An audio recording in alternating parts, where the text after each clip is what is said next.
Are you tired of the same old pro wrestling?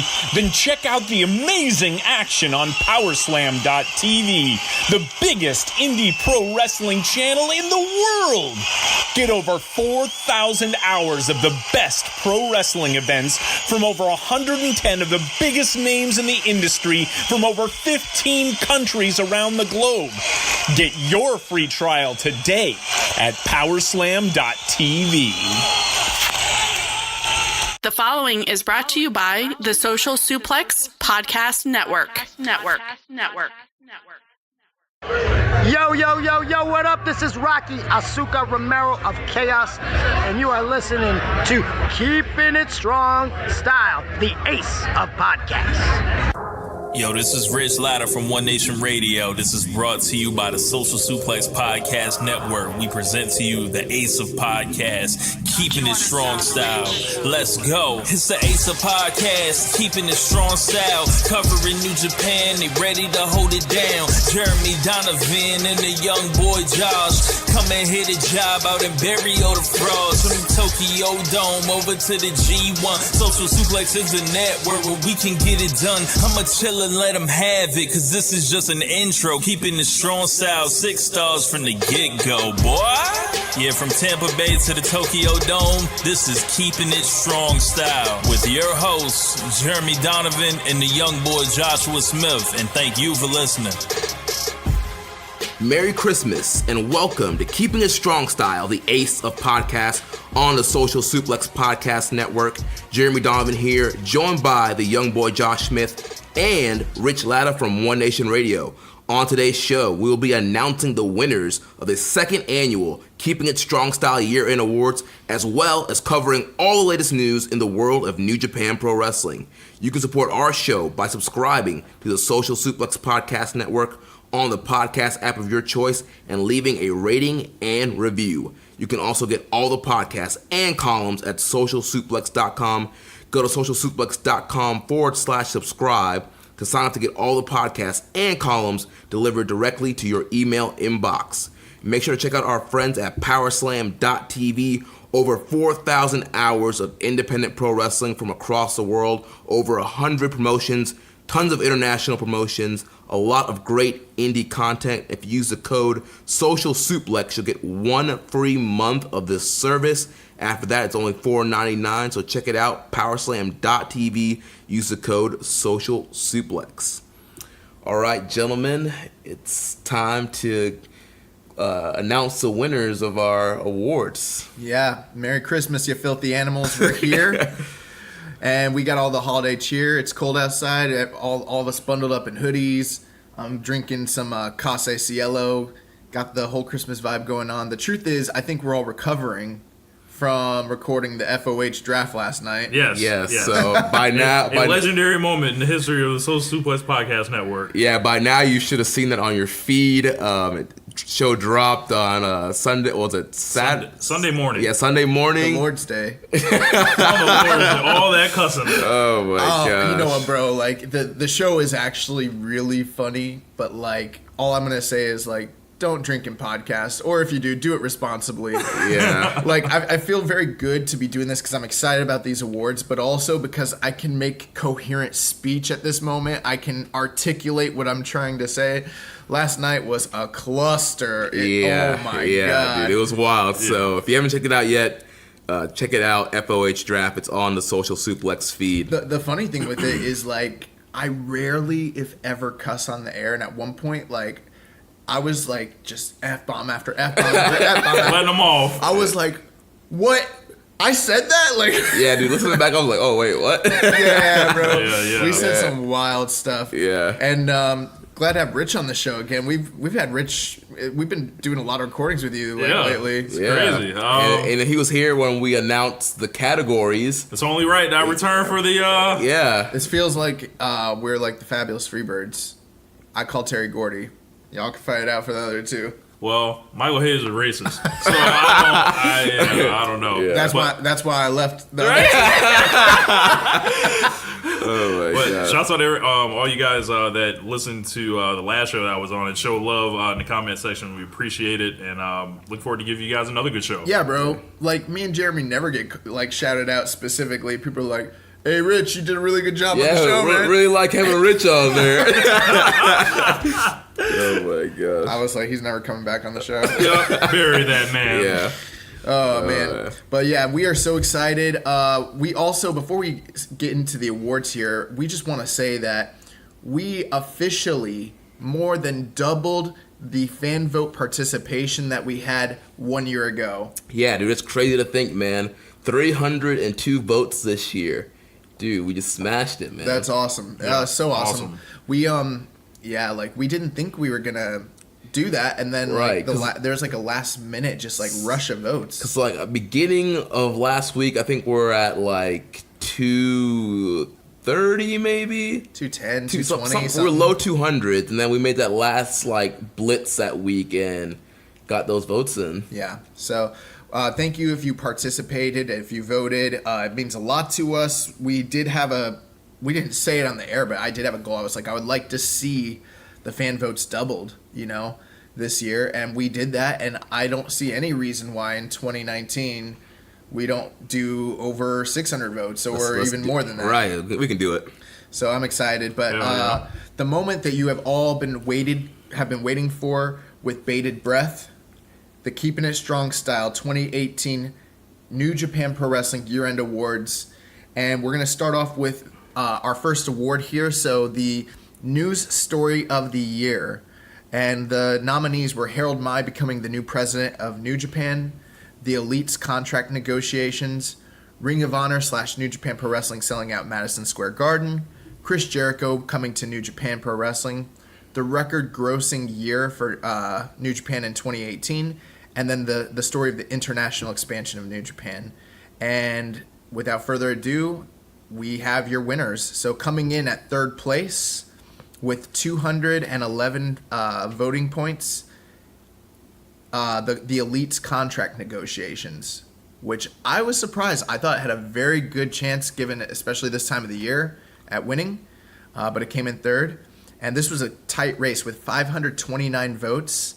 The second place is Chris Jericho coming to New Japan Pro Wrestling, and the winner with 542 points, Ring of Honor and New Japan Pro Wrestling sell out Madison Square Garden.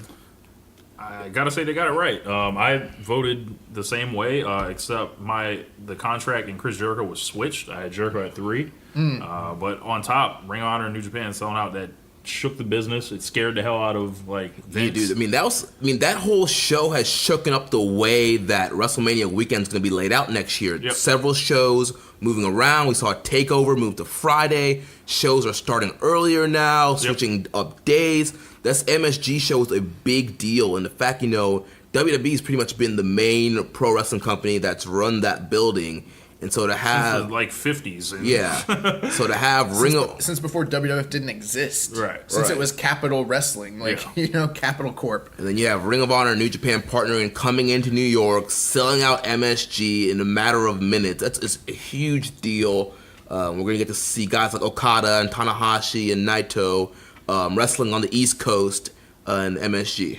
I mean, there's a lot, like the trickle effect and the butterfly effect that has been felt throughout the wrestling industry when this specific event took place. I mean, there's been a lot of things that have led to the Madison Square Garden sellout, but after that, you start seeing all sorts of stuff going on in Europe with WWE, the stuff with the American Indies and Evolve, and them kind of becoming a farm league for them, and WWE trying to sign up all these different talents, and MLW raising up their kind of banners, and Ring of Honor doing the same thing. And it's almost like all the buddy stuff is about to be done. It's done.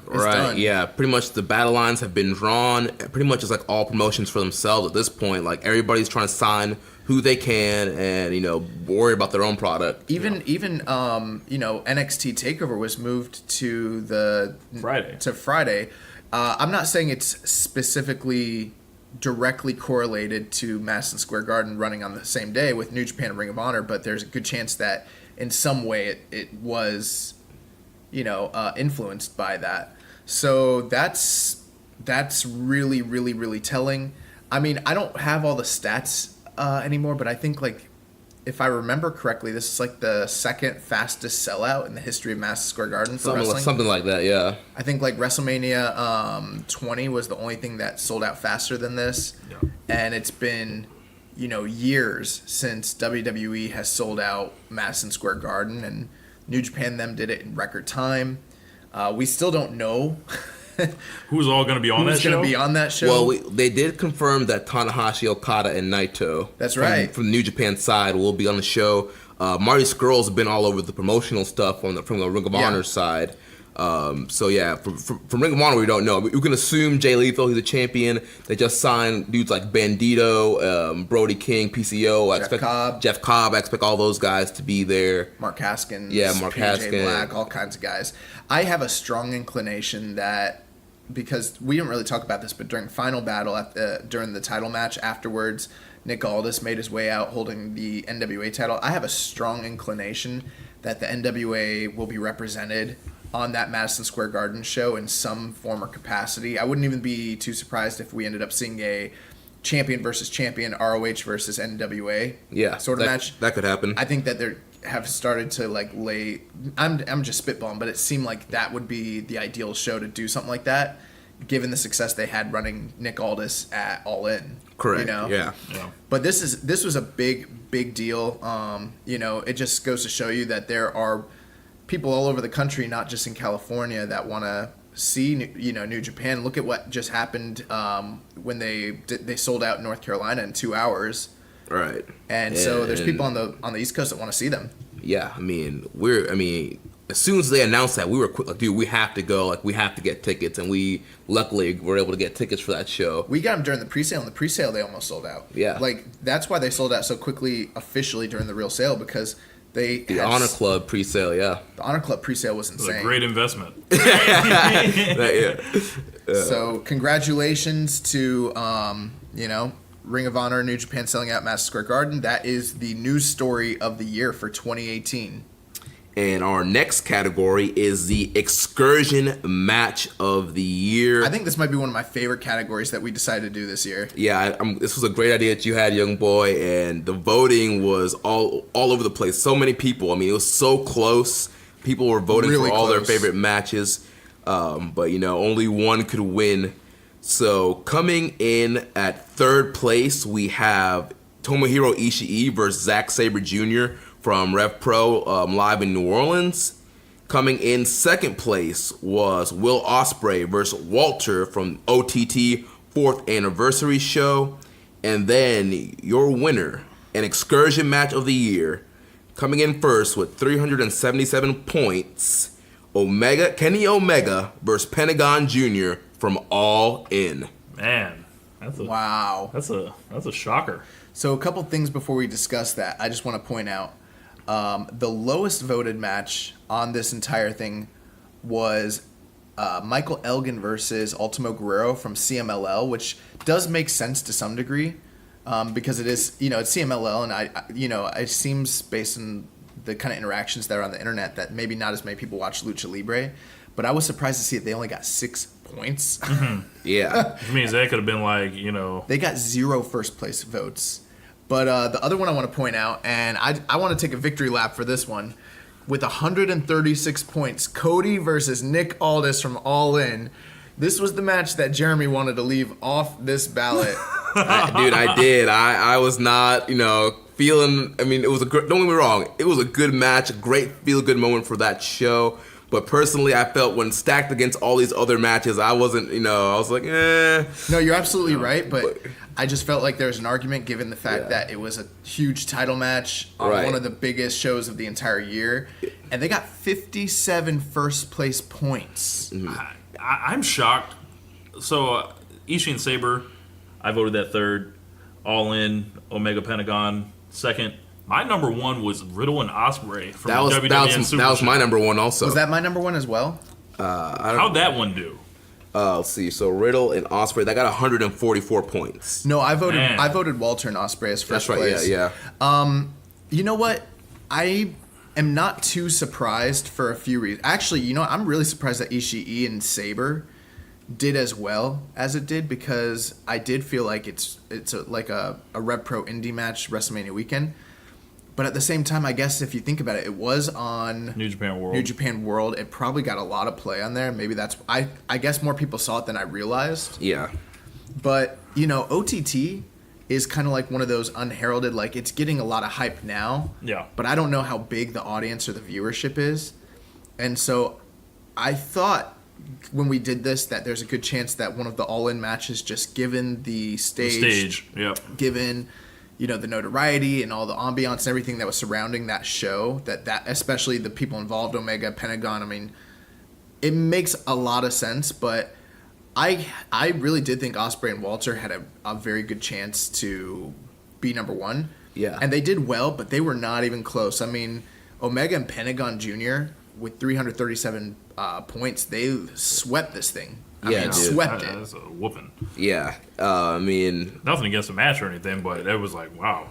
That's just such a one-sided beating for everything on there with all this quality in the category. Yeah, I mean, when it comes to first place votes, it was really close for Omega and Pentagon and Ospreay and Walter from OTT. True. But then when you got to the second and third place votes, the Omega and Pentagon just kind of cleaned up there. What it looks like to me, because Ospreay and Walter got 162 first place votes or points, and Omega and Pentagon had 165. So they were literally only one vote away from each other in first place points. Mm-hmm.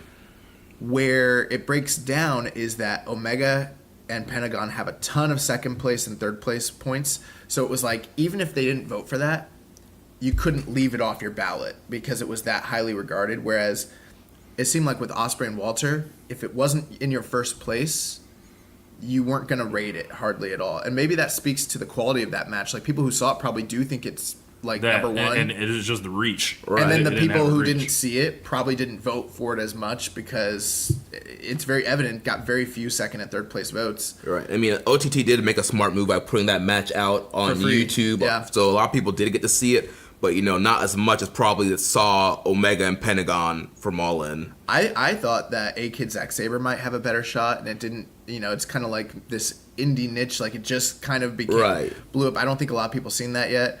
The Ospreay Riddle matches, I was surprised they didn't do better than they actually ended up doing. You know, I thought they were going to do very well as well. Yeah. And but man, so I mean, before we move on, let's just talk about this Omega Pentagon match and what your guys' thoughts were. I mean, do you think it's deserving of being the excursion match of the year? Definitely. I mean, Josh, you and I were there live for that match at All In, and dude, just seeing two of the best wrestlers in the world go at it was just incredible. And, you know, I'm a big Kenny Omega fan, love him, and I've become a big fan of Pentagon in the last couple of years too. And those guys went out, did all their greatest hits, and just told an epic story. I actually voted for that match second on my list, and it was an incredible match. Like, I remember watching it at the time. Like, Omega was so giving to a guy he could have eaten up. Right. Like, there's no reason that IWGP champion has to go in there with a guy that is not signed to New Japan, is not on a major North American company, is just kind of, he has a name off of Lucha Underground, which is kind of a fading product. He's a former Impact World Champion. Sorry, which is also a fading product. What are you talking about? They're on the Pursuit channel. Look, now go pursue where that's located.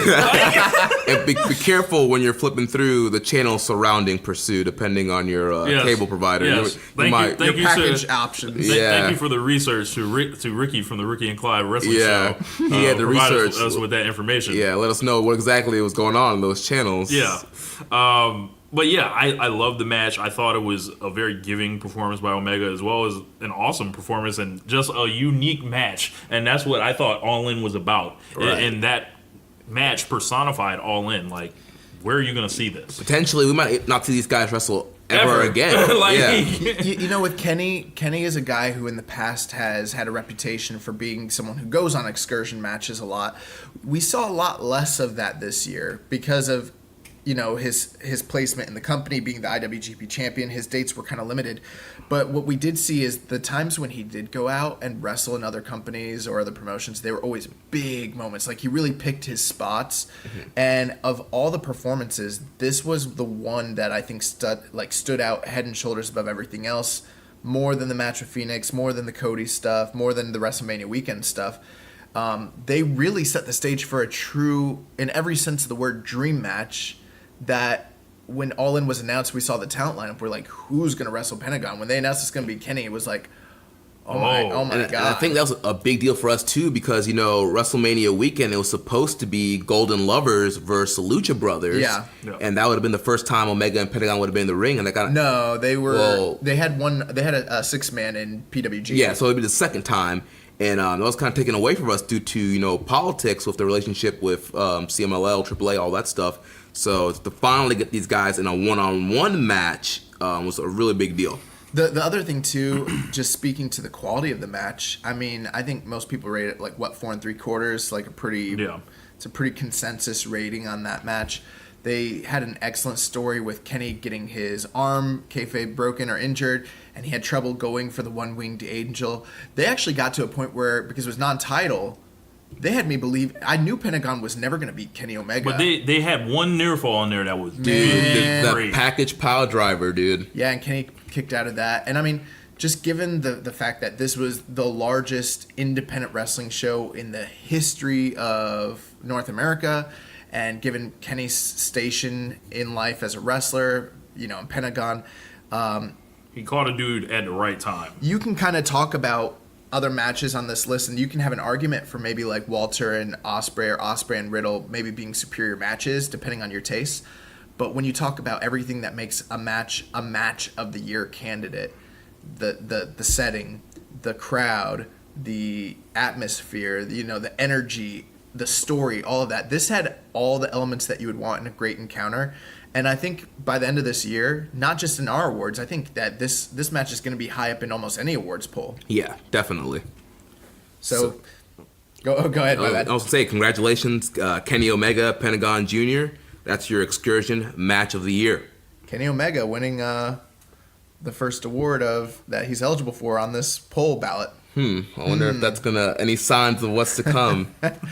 So it's gonna be a real bad night for the subsec. So the junior match of the year, coming in at third place with 243 points, we have Will Ospreay versus Hiromu Takahashi from Dominion, the second match they had this year.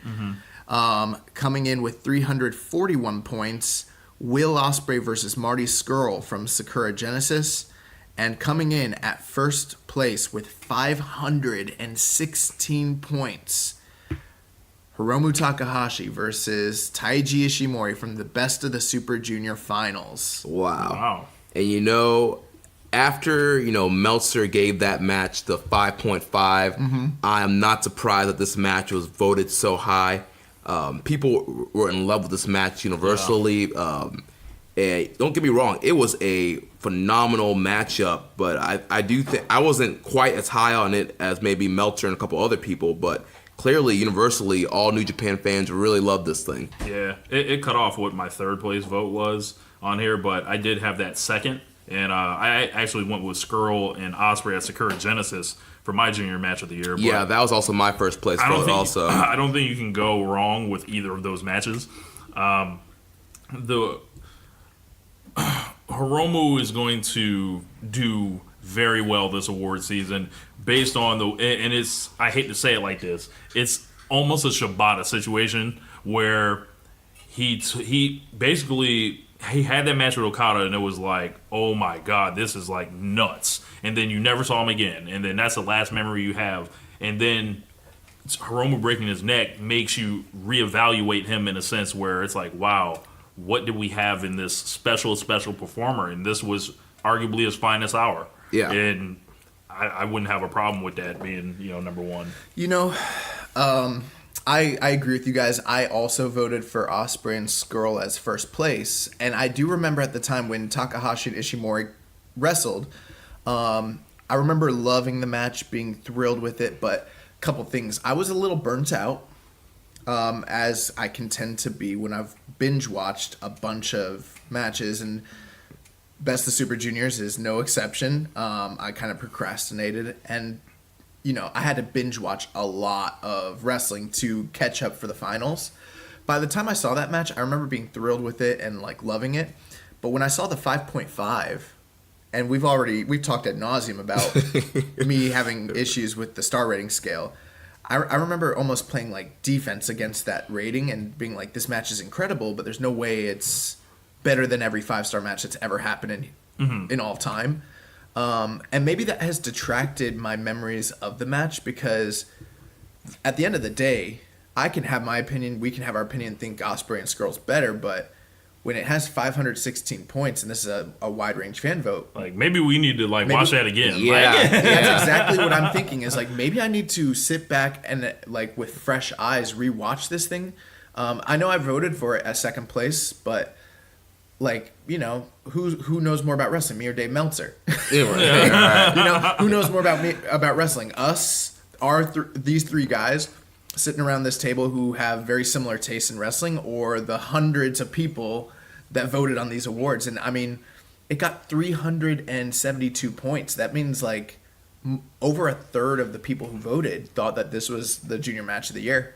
Yeah, and you know, I think a big thing for me with this match too was, you know, Taiji Ishimori just came into the company. He beat Will Ospreay in the first night of the tournament, and a lot of people thought that Ishimori was going to win this tournament. Yeah. And it was a big, you know, almost a surprise. It shouldn't have been a surprise, but it kind of was, with Hiromu winning. So that was just kind of a big moment. And Hiromu just had a great tournament this year and had a lot of stellar performances with a lot of top guys in that B block, and just topped it all off with this great match with Ishimori. Now, for our awards, we ended up doing a distinction where we put, because we were like, you know what, there's so many great junior matches. We had 10 junior matches on this list that were all close, over 4 3/4 to 5 stars, basically.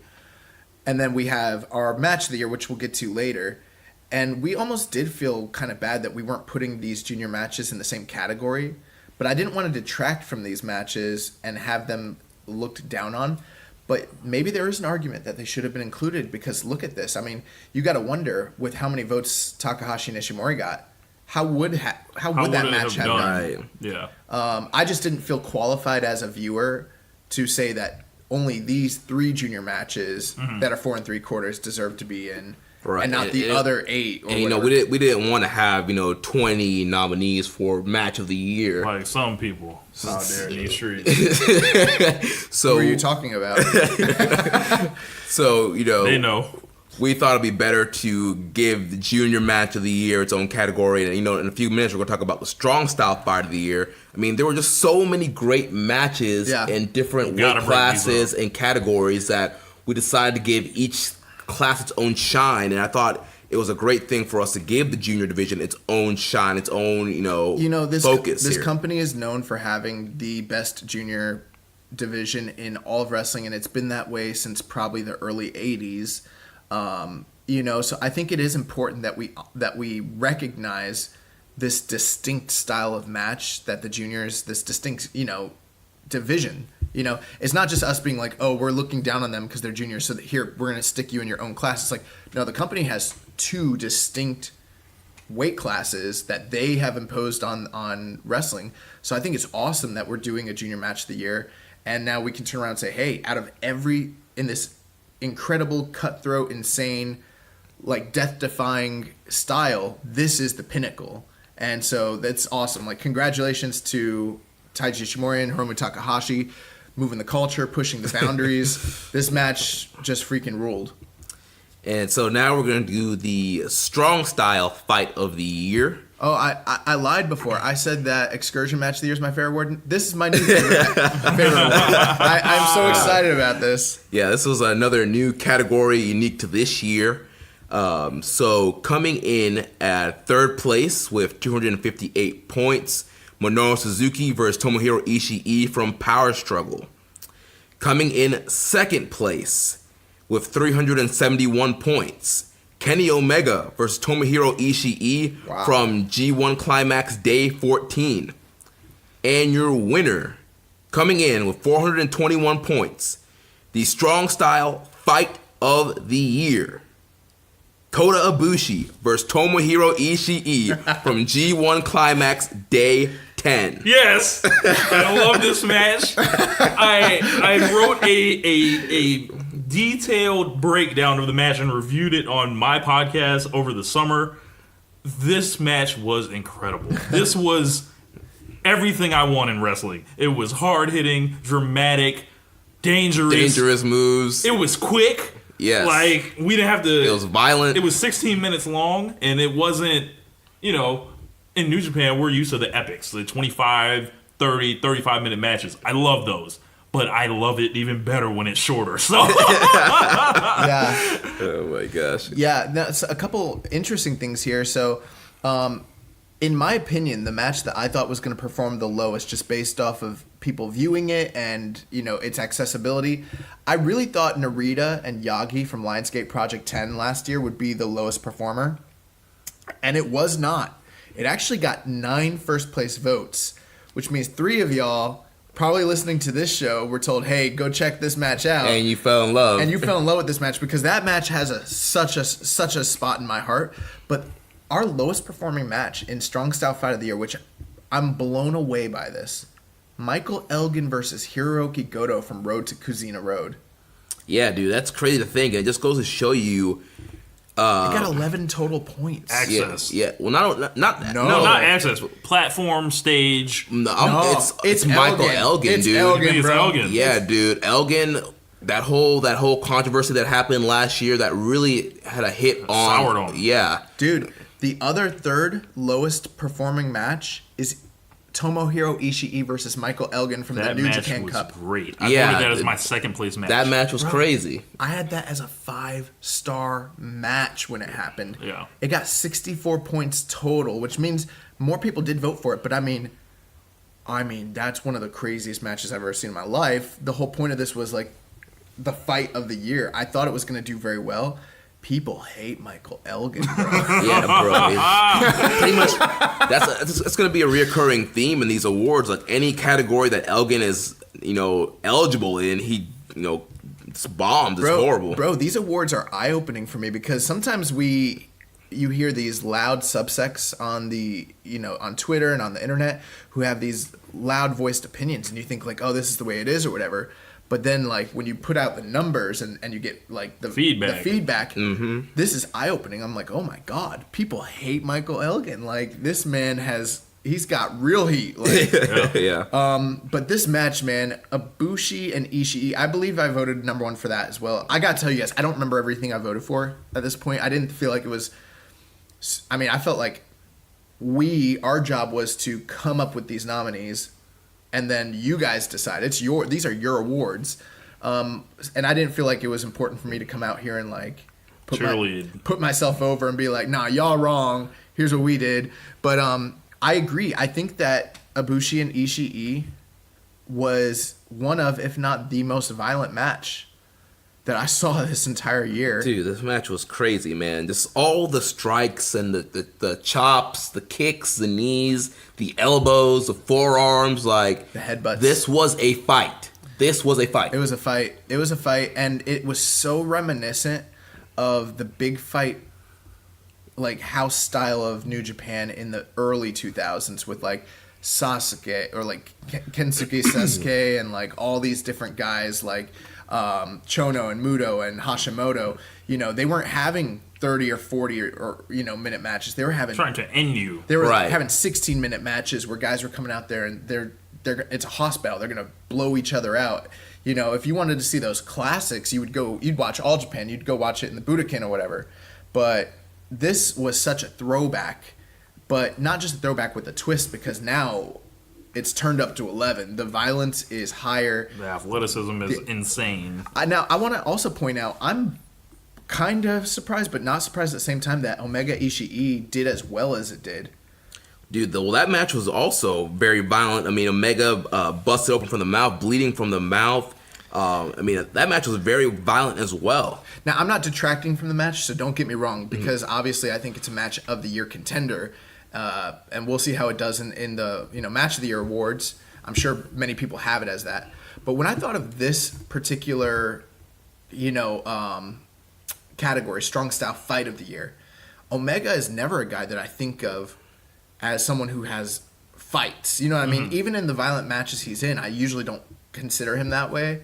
But then when you really think about it, there's no denying that this match was insane. I mean, he didn't have a choice. He had to fight Ishii. I think Rich has said it best that this was like his real man match. Yeah. Yes. Like back in like 90s, like basically every main eventer or people that wanted to become main eventers, you eventually had to go through Mick Foley at some point. Shawn Michaels had to wrestle him.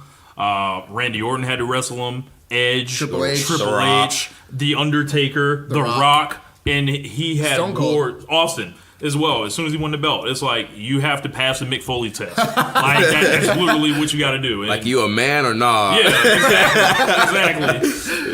And yes, that's funny. But like Ishii is like that litmus test in New Japan. Like, yes. And you can see that like Ishii is the reoccurring theme in the top voted matches here. He's in all of them. Yeah. He's in the Omega match, the Ibushi match, the Ishii match, the Goto match. Dude, Ishii was in all 3 of the top 3 voted matches. The match with Suzuki. He was going to win either way. Yeah, so Ishii would like had this thing locked up and wrapped up, but Ibushi and Ishii, like Dave Meltzer gave that 4 3/4 because it was too violent. He thought it was too violent, like so he didn't want to give it 5, but it was a 5. Don't get it fucked up. Yeah, that reminds me of like in high school and wrestling when the referee would call like unnecessary violence. And like I got called out one time. I was like, dude, I'm trying to win the match. Like I'm trying to kill this dude. Like that's kind of like what I was here. Like Dave was like, yeah, unnecessary violence. Like so, if you are a listener and you haven't seen Ibushi Ishii, you probably have because you're listening to this podcast. It means you're a diehard. But if you haven't seen it for whatever reason, go out of your way. Kota Ibushi and Tomohiro Ishii. The biggest like argument that you can make from this year's G1 was who had the best G1 run. Was it Kota Ibushi or Tomohiro Ishii? And you could have that argument and debate all day till the crows come to roost or whatever they say. I think it's till the cows come home, the crows roost, the eggs get laid, whatever. Because these two guys had 2 of the all-time greatest G1 runs in one of the greatest blocks in the history of the G1. At the same time. At the same time. In the same block. And it's because of this match and matches like this where that happened. So congratulations, Tomohiro Ishii, Kota Ibushi. You have won the Strong Style Fight of the Year. Yes, sir. Yeah, all right. This is your the Josh Smith Award. The Josh Smith Award, yeah. So the next let me see here. The next category is the Young Boy of the Year. The nominees: Katsuya Kitamura, Ren Narita, Tomoyuki Oka, Yota Tsuji, Shota Umino, and Yuya Uemura. Coming in at 3rd place. Very surprised by this, actually, but in 3rd place with 254 points, Katsuya Big K Kitamura. Wow. Man, we haven't seen him since the beginning of the year. But this man left an impression because he still got a lot of the votes. Coming in at 2nd place with 350 points, Ren Narita. And your winner with a vast majority of the votes, 662 points. I mean, he blew this thing out of the water. Red Shoes Jr., Shota Umino. Yeah, and I think the thing here with the voting is with the Young Boy of the Year, like I think that it was kind of based off who they were pushing throughout the year. Yeah. So Shota Umino has been probably the most consistently pushed Young Boy this year. They call him the ace of the Young Boys. He's usually featured in majority of the opening matches if it's only like a one Young Boy that's going to be on the card. And so that's who the fans are familiar with. And, Kevin Kelly and Don Callis and Rocky Romero are telling you this guy is the leader of the class. And so that sits in the back of your head. And so that definitely, I think, had an effect on the voting here. Do you want to see a really interesting statistic? Ren Narita only got 84 first-place points, while Kitamura got 144 first-place points. Yeah. Even though Ren Narita ended up beating him, he ended up with 204 second-place votes, which pushed him up, an extra 100 points. How did Uemura do? He got 141 points. And Tsuji was just barely above him with 170.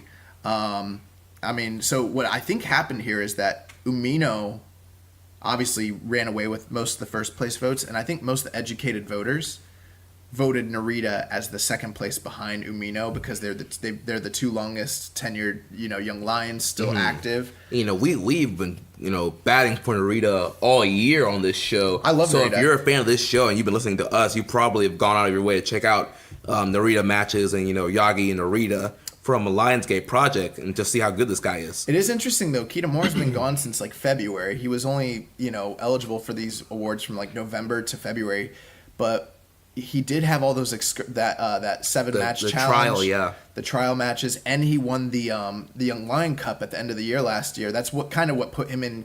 We almost left him off the ballot because we didn't know if he'd been in the company long enough, and he still got 144 first place points. So, but with Shota Umino, I'm very glad he won this because this would not be a serious award or an actual like authentic, genuine award if he didn't win it. Like there could be nobody else.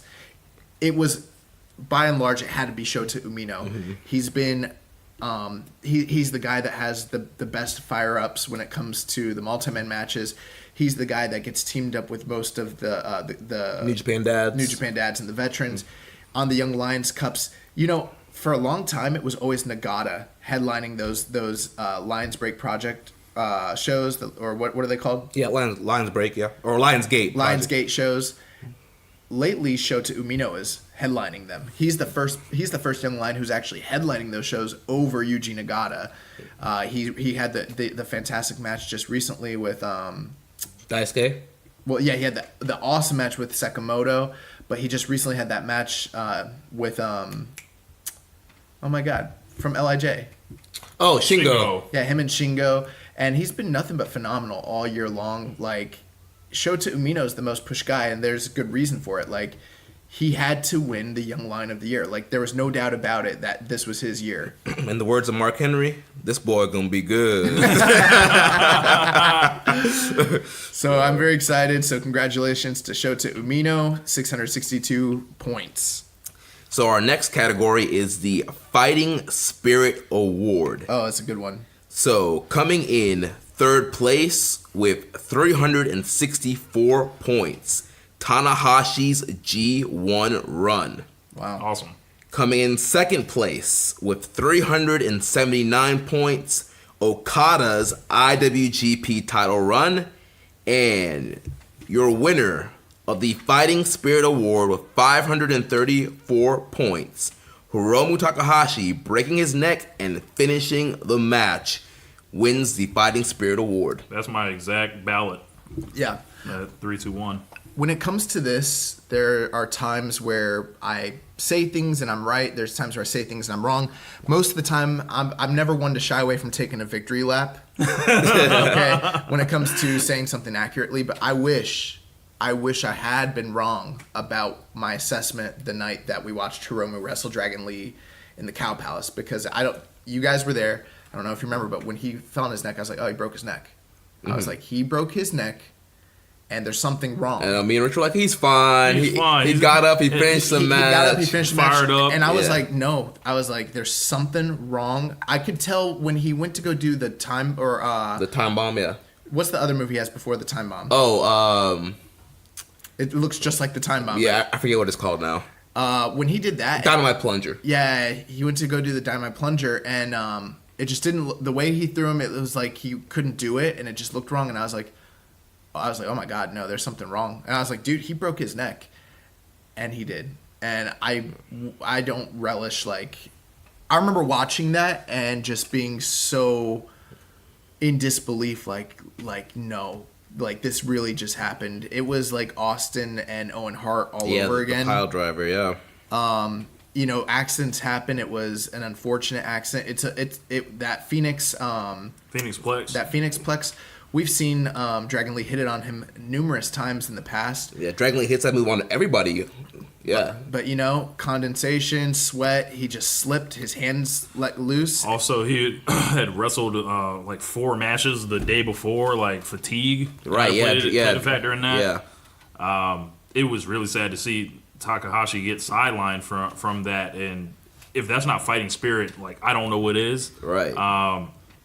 And I think that, the other nominees on here, like Okada's IWGP title run, like the stuff he went through, like as a champion, going through every unique challenger, taking their best shot, being a main event guy, putting your heart out there. Yeah, I think that he was incredible. It's interesting that this year, because we did the Fighting Spirit Award last year, and it seemed like the real life stories tended to trump the kayfabe accomplishments and stories.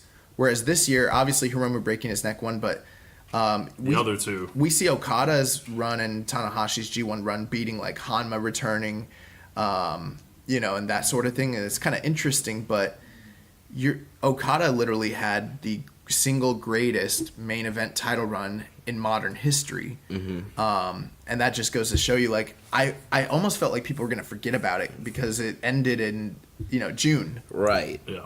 But apparently it's still embedded deep in the minds of the listeners and the voters, because he got 210 first place points, which is great. Tanahashi's G1 run, I mean, if you guys haven't heard Rich's rant, yes, dude, check that out. Togi Makabe is Togi not today. But Hiromu, I want Hiromu to come back so badly. So badly. I really it's unfortunate to see that, but to see someone literally get dropped on their neck and have a spine injury or a neck injury, and still have like the intestinal fortitude to get up, finish the match, hit your moves, his moves, and like, win, retain the title with a broken freaking neck. It's just incredible. It's just incredible. I almost feel bad being like, you won the Fighting Spirit Award for what happened, but at the same time, like, how can you not recognize what this guy did? Right. Incredible stuff. All right, so congratulations, Hiromu Takahashi. Hope that you get better soon, and hope that we can see you in the ring. Get better, Hiromu. So the next category is the Newcomer of the Year Award. Our nominees are Jeff Cobb, Hikuleo, Taiji Ishimori, Shingo Takagi, Chuck E.T., and Ayato Yoshida. Coming in at third place with 286 points, Jeff Cobb. With 494 points, Shingo Takagi in second place. And your winner, with one of the largest margins of any voting category, with 722 points. Man. Taiji Ishimori, the Bone Soldier. Yeah, man. Chalk for my ballot. That's the same order I had it. Ishimori came in guns blazing, on fire. Remember when he first comes in, the first match that he has is with Will Ospreay, who up to this point is the unquestioned wrestler of the year. Mm-hmm. Yeah. And beats him, goes through, has that entire great run in the Best Super Juniors. Classic final against Takahashi. A lot of people thought he was a favorite. And from there, he was just electric. He won the Never Six-Man belts later in the year. And he looks like he's, a dude that's going to be here for a while. Right. He's going to be, getting a junior title shot against Kushida at the Tokyo Dome January 4th, coming up next year in a couple weeks. And, the company's got really behind Taiji Ishimori, man. We saw all those Bone Soldier videos, and we were just like, no. This could be anything. Right. What are they doing? But it turned out to be Taiji, and man, this guy's just electric. That sliding German suplex he does. So innovative. Love it. And yeah, he was a great addition. He was kind of an injection that the Bullet Club OGs definitely needed on their faction. They needed a really top flight wrestler. That the junior division needed. Yeah. Yeah, the junior division definitely needed something different and something new, and Taiji fit that, and his style is so different, and he's just so dynamic, and it's sometimes it's hard to believe he's a heel just because he's a lot smaller than everybody, and his moveset's just so great that you want to cheer this guy when he's doing the sliding German, doing all these flips and doing all these moves. The thing is he has incredible facials. At no point does the look on this guy's face scream, I love him, he's a baby face. He doesn't come off like heel Seth Rollins doing all these incredible flips and stuff where you want to get behind him. He's a despicable heel. You know who he reminds me of? I know that you've never seen Bloodsport, still to this day, but Bolo Young in Bloodsport as the main heel, Ishimori looks like him.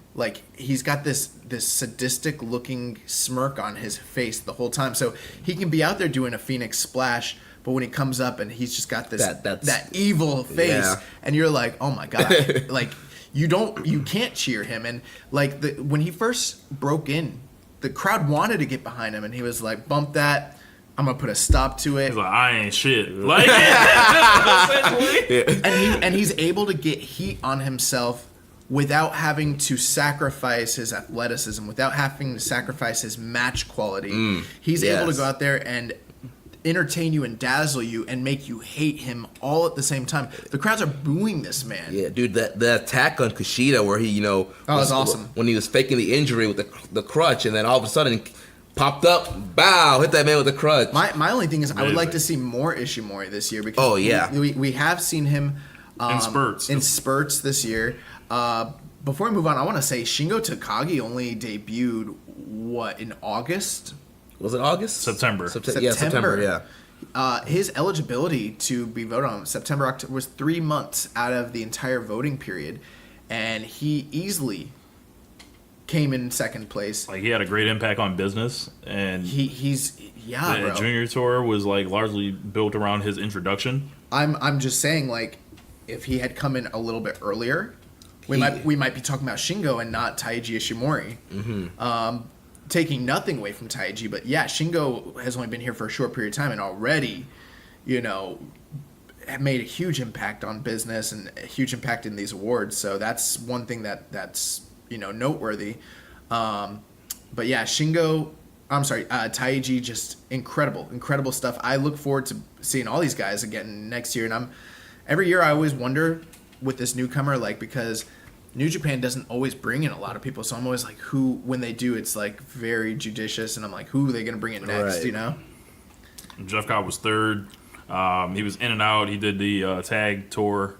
Yeah, he was in the World Tag League with Michael Elgin. I almost didn't even include him because he's not truly signed to the company yet, but he's been involved in so many big matches and so many big tours that you kind of have to treat him like a freelancer at this point and just say, yes, he is technically on the roster, even if he's not signed.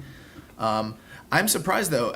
It seemed like Jeff Cobb, I bet you if we'd put Jeff Cobb on this Newcomer of the Year award last year, he would have done better. It seems like people have cooled down a bit on him versus when he first came in just 1 year ago. Yeah. I'm wondering if they're going to push him in 2019. It feels like they are getting ready for big things with him, given the type of run he had in the World Tag League. And considering, they're partnering with Ring of Honor. He's the TV champ right now, and he's been just like crushing dudes left and right in Ring of Honor also. Yeah, I think he'll get that increased protection. Yeah. I think that we're gonna see big things from Jeff Cobb next year.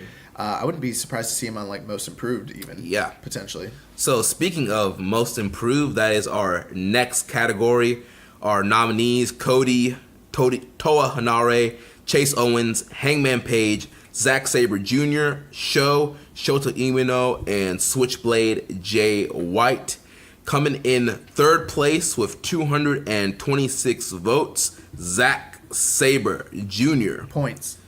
I said votes? Yeah. My bad, 226 points. Then coming in second with 522 points, Hangman Adam Page. Wow. And your winner with 527 points, 5 points ahead of Hangman Page, your Most Improved for 2018, Switchblade Jay White.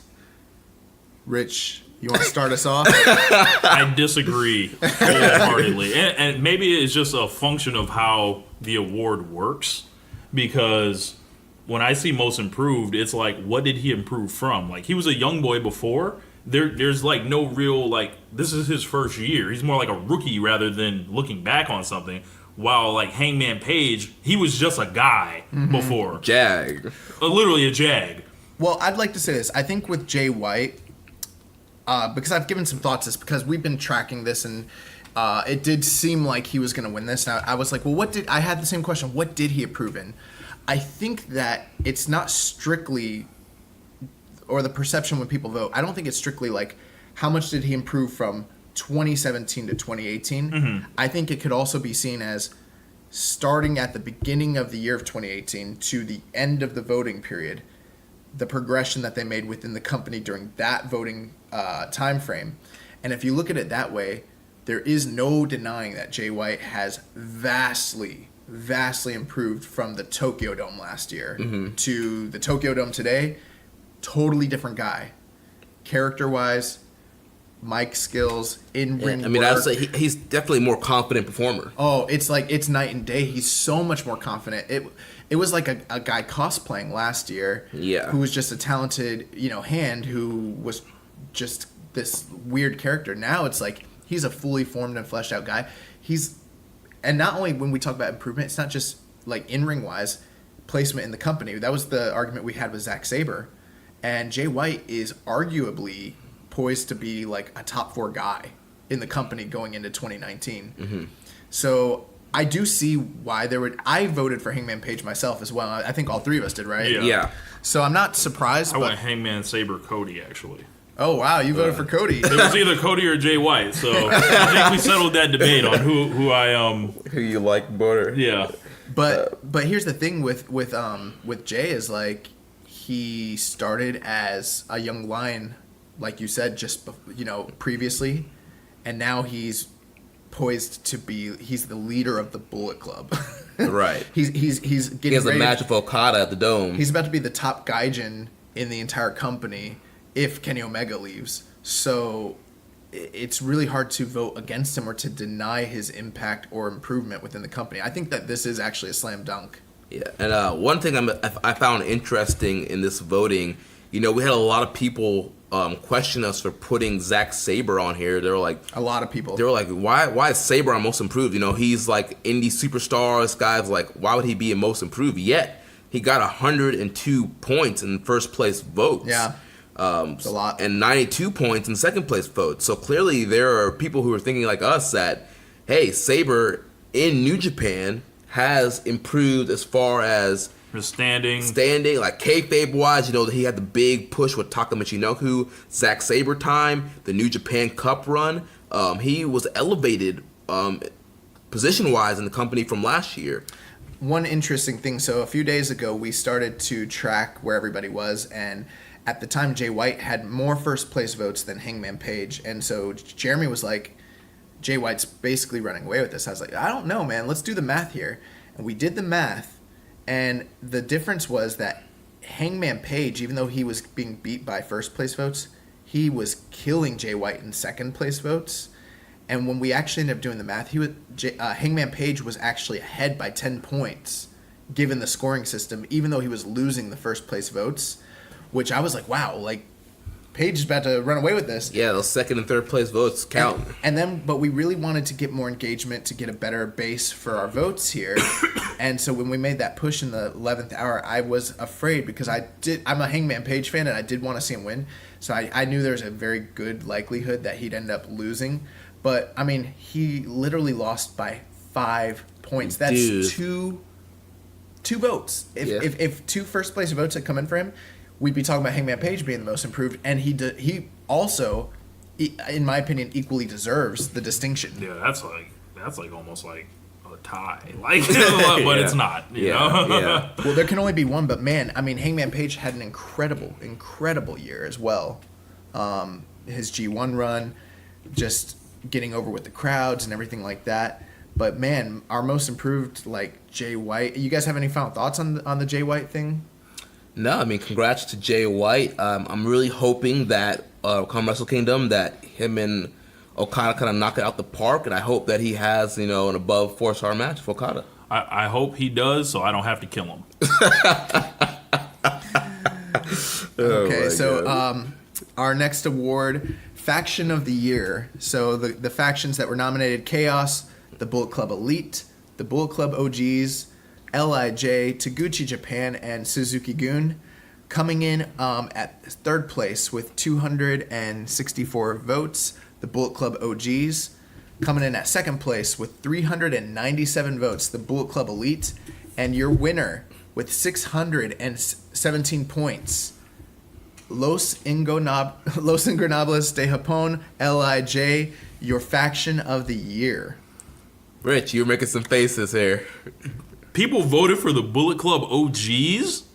Dude, there are a lot of people that like Tama Tonga. They like them intentionally ruining the G1?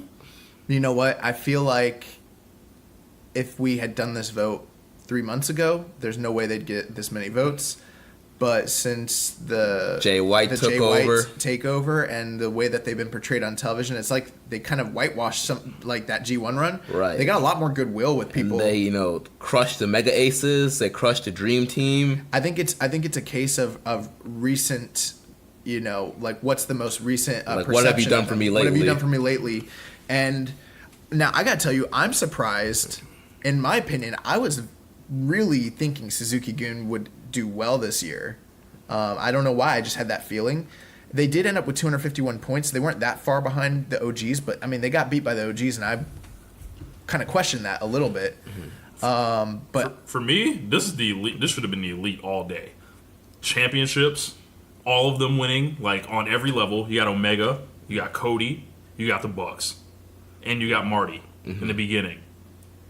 I don't know what's better than that, personally. Again, I think it's that what have you done for me lately syndrome, and with the whole elite contract negotiations and the elite leaving, there's a lot of people that have a sour taste in their mouth when they think about the elite and Kenny and the Bucks. They're gonna have to get over that because these dudes were responsible for business and not one but two companies. Top. I gotta tell you, Rich, I disagree. I voted for LIJ myself, and I assumed when we did this that this is one of the awards where I didn't have to guess at all. I knew that LIJ was going to win.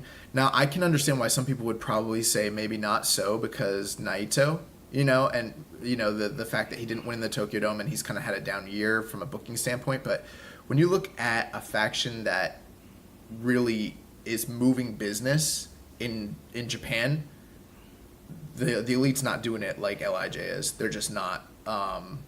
LIJ is a huge reason why these house shows are up. They're a huge reason. I mean, they are the top merch sellers over there. It tells you a really, really big thing. They are getting the loudest pops beyond a shadow of a doubt. This is not me diminishing the elite's, what they bring to the table and what they're doing in Japan, because none of that can be argued against. It's real. Mm-hmm. But in Japan, it's LIJ all day. They are the most popular faction there. Look at the fan votes. Look at the MVP voting. And it is a testament because as Naito's had a down year, Sonata has risen in the company. Evil has risen in the company.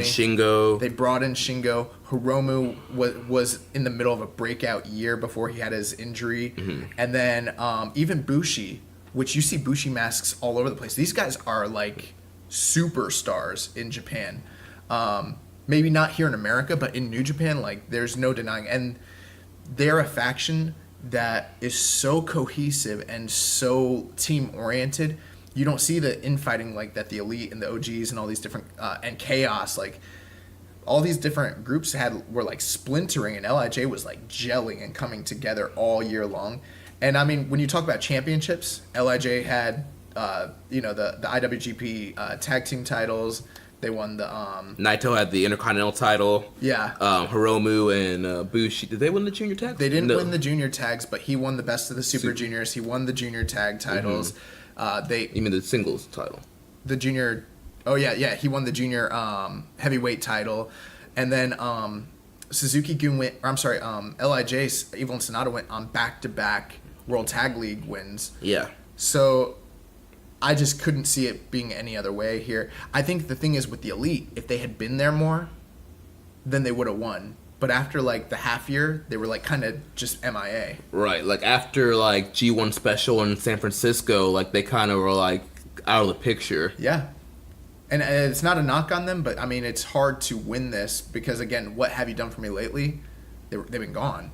It's good because they won this. Bullet Club won this award last year easily, and they were all over New Japan last year. So it just kind of shows you like I think this still shows you that there's a lot of Bullet Club fans who are still out there.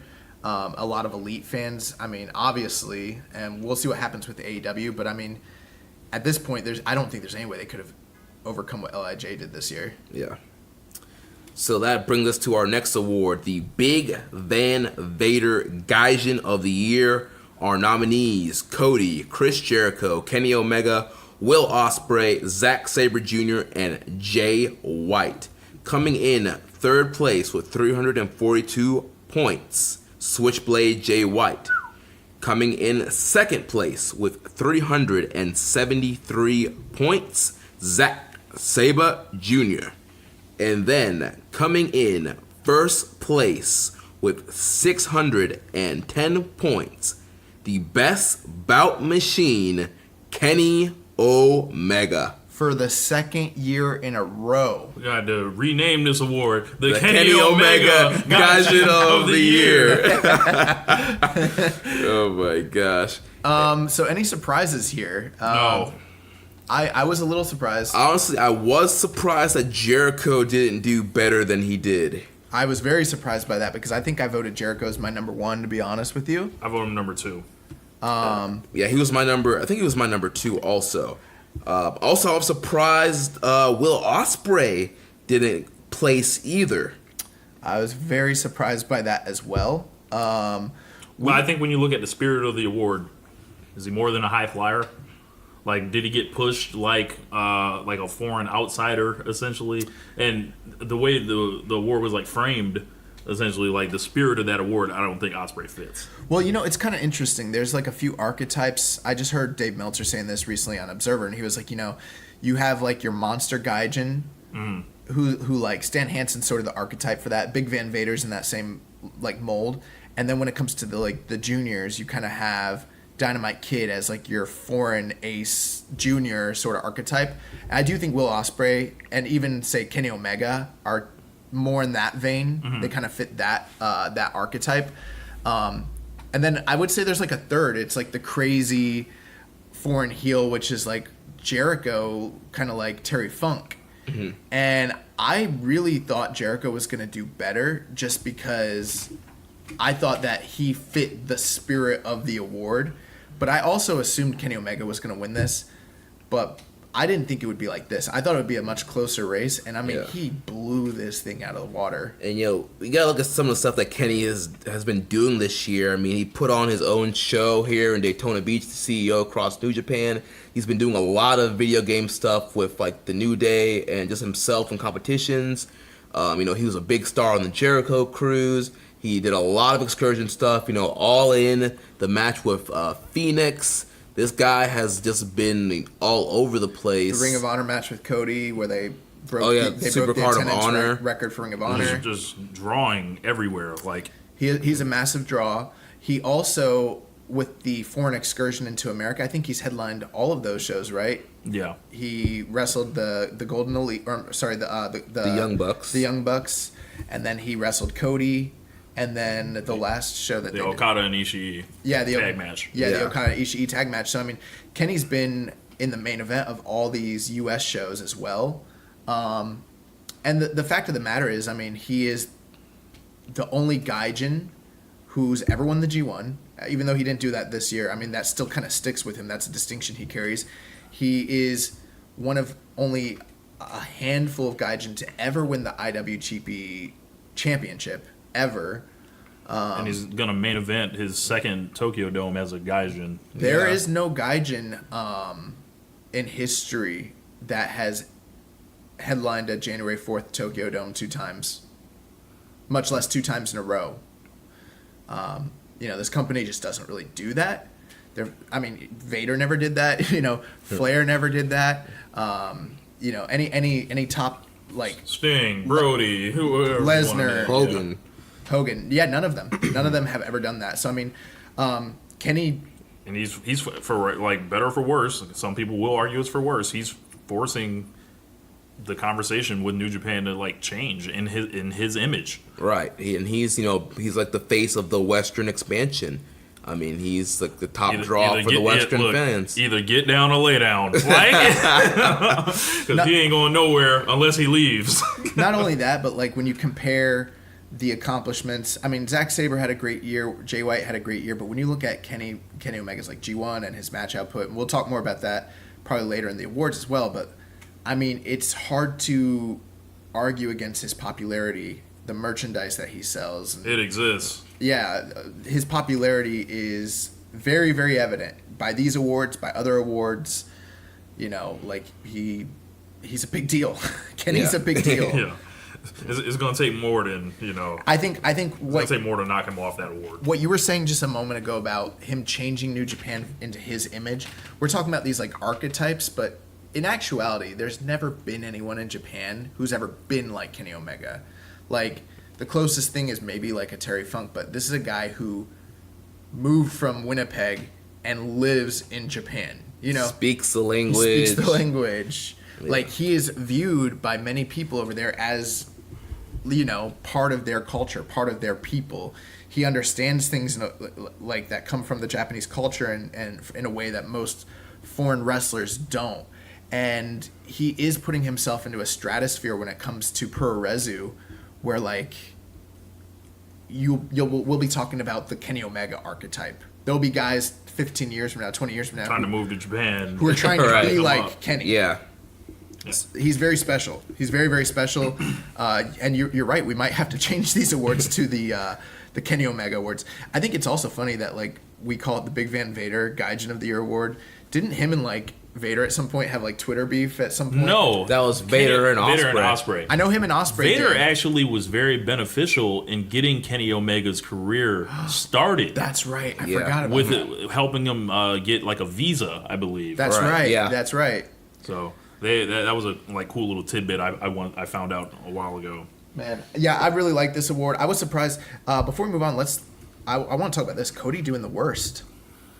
And, you know, I think it's one of those things, you know, Cody was just not in New Japan that much this year. And if he wasn't wrestling Kenny Omega, what else does he really have? I mean, the Kota Ibushi matches. That's a long time ago. Those are kind of tied to the Kenny thing. Kenny right, thing, yeah. Yeah, it's kind of. I was kind of surprised because I thought that he built up more goodwill with people, but I mean he wasn't a G1. He got blown out. Right. It's to the point where like I almost question our methodology because we almost put in the Young Bucks to this award and we kind of kicked them out. And I'm kind of wondering, like, I bet you if we'd kicked Cody out and put place the Young Young Bucks Bucks in there, no one would have ever batted an eye, and the votes would probably be. I don't think that would happen in like any walk of anything. Like if you kick Cody out and replace him with the Young Bucks, it's always going to be better. We just thought with like everything he'd done as being like a foreigner who comes in for all these different tours, he kind of embodies what this award is about. But man, he got blown out of the water. Yeah, I ain't vote for him.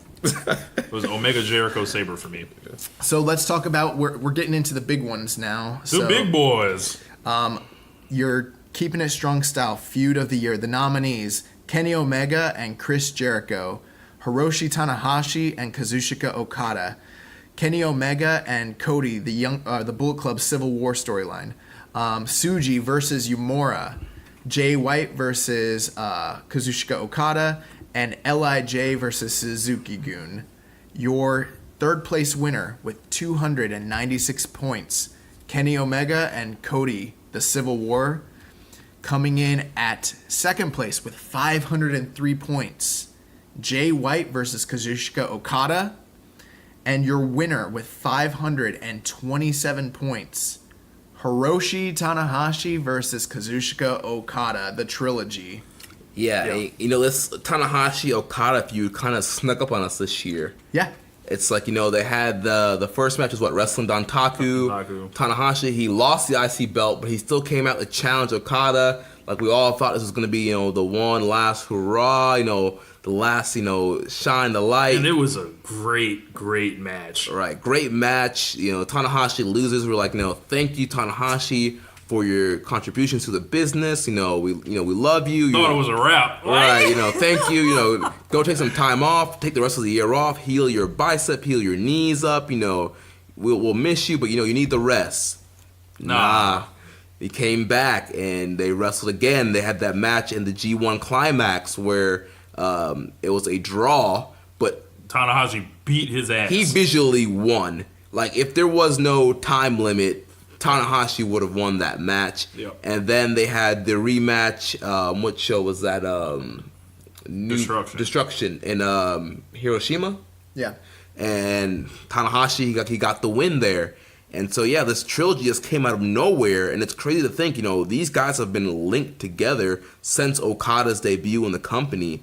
And this has been a rivalry that's been going on for quite some time now. And the fact that they were able to rekindle that fire this year out of nowhere and have these epic matches. And now, like, there's a whole new wrinkle with it, with them teaming together and the Mega Aces coming together. And you got to think eventually that's going to lead to them having another match potentially in 2019. It's just incredible the storytelling with these guys. If I can put on my show buckle hat for a moment, my narrator. No, I'm playing. But if I can give a quick summation, very very quick. The first match at Dontaku, you essentially have the story of Tanahashi attempting to stop Okada from beating his defense record, going up to 12 defenses. And so you have this old dog who was once the ace of the company, trying to prove he is still that ace. And Okada, who is literally at the height of of one of the greatest title runs ever, about to surpass Tanahashi's greatest accomplishment. And given the storied past that they'd had, Tanahashi hadn't beat this guy since Wrestle Kingdom 9 many years ago in a one-on-one match. And it's like Tanahashi's last stand. And we really did think at the time like this was incredible storytelling, but we all knew Tanahashi was not going to be able to beat him. It gets to a point in the match where Tanahashi is doing everything he ever did before, but it's not enough at this point to pull out all the old tricks. The old tricks, he hasn't evolved, he hasn't grown, he hasn't changed. And Okada hits him basically out of nowhere, hits him with one Rainmaker, and that's it, and it's over. Mm-hmm. And you knew it was over. And you knew it was over. He hit him with one. Tanahashi's in the middle of doing his 5 moves of doom. He's doing everything he always does, and he just gets caught. And he gets put to sleep. And it was like a boxing match where someone got caught with a big left hand and they go to sleep. That's it. We kind of thought that was the end of Tanahashi and Okada, but then the G1 comes up. This is a different phase now. Now you have Okada broken. You have Okada who's just lost his title, who is not having the greatest G1, and Tanahashi is surging through the G1 the entire time to where they get to the A Block finals in the Budokan. They were at Sumo. Where were they? They were in Budokan. Yeah, they were at Budokan. Mm-hmm. And you got Tanahashi, who has gained confidence, who is surging, and at this point, he doesn't even have to beat Okada. He just has to draw with him, and he has a road to the Tokyo Dome. And you have Okada, who's a broken man, who has to literally find it in himself to finish this man. He has to become what he thought he was, that was taken away from him by Kenny Omega. And at the end of the match, they go to the time limit draw, but the visual victory is that Tanahashi was beating this man. Mm-hmm. And if they had more time, there's very few doubts that Tanahashi was going to lose that match. And then when they finally go to the Destruction Tour and Tanahashi is defending his right to challenge Kenny Omega in the Tokyo Dome, it's like Okada has to basically wrestle with the fact that he was going to lose to Tanahashi, a person that he thought he had surpassed, a person that he thought he'd mastered and gotten past. And it's like Tanahashi of old came back and he put this man out, hit him with 3 high five flows. And I mean, he hadn't beat him since like 2011. 15. No, like 11. 15. Or Wrestle Kingdom 9. 2015. Oh, was that 2015? Yeah. Still 3 years, multiple matches, and the belt, the block, and the briefcase. The belt, the block, and the briefcase. And it's set Tanahashi and Okada on totally separate paths going into the Dome. Okada, for the first time, is in many, many, many years, is not headlining the Tokyo Dome. Tanahashi, someone we thought his main event run was done, is now headlining against Kenny Omega. They're on track to do one of the largest Tokyo Dome numbers they've done, in recent memory. This was incredible storytelling. This was incredible wrestling. 2 guys who've had so many matches before. You would think that they didn't have new stories to tell, but they just keep finding ways to have. Just keep extending it. Yeah. It's like it's the feud that will never end, and no one wants it to end. It's incredible. Yeah. Omega and Jericho got left off of this. That's ridiculous. I was kind of surprised too. Again, I think it's one of those things because it happened at the beginning of the year and it was only one match. I'm sure that kind of had the weight on people's mind on why it didn't get more first place votes or even second and third place votes. It didn't continue after their one match. In fact, they ended up doing a podcast and expose the business right afterwards.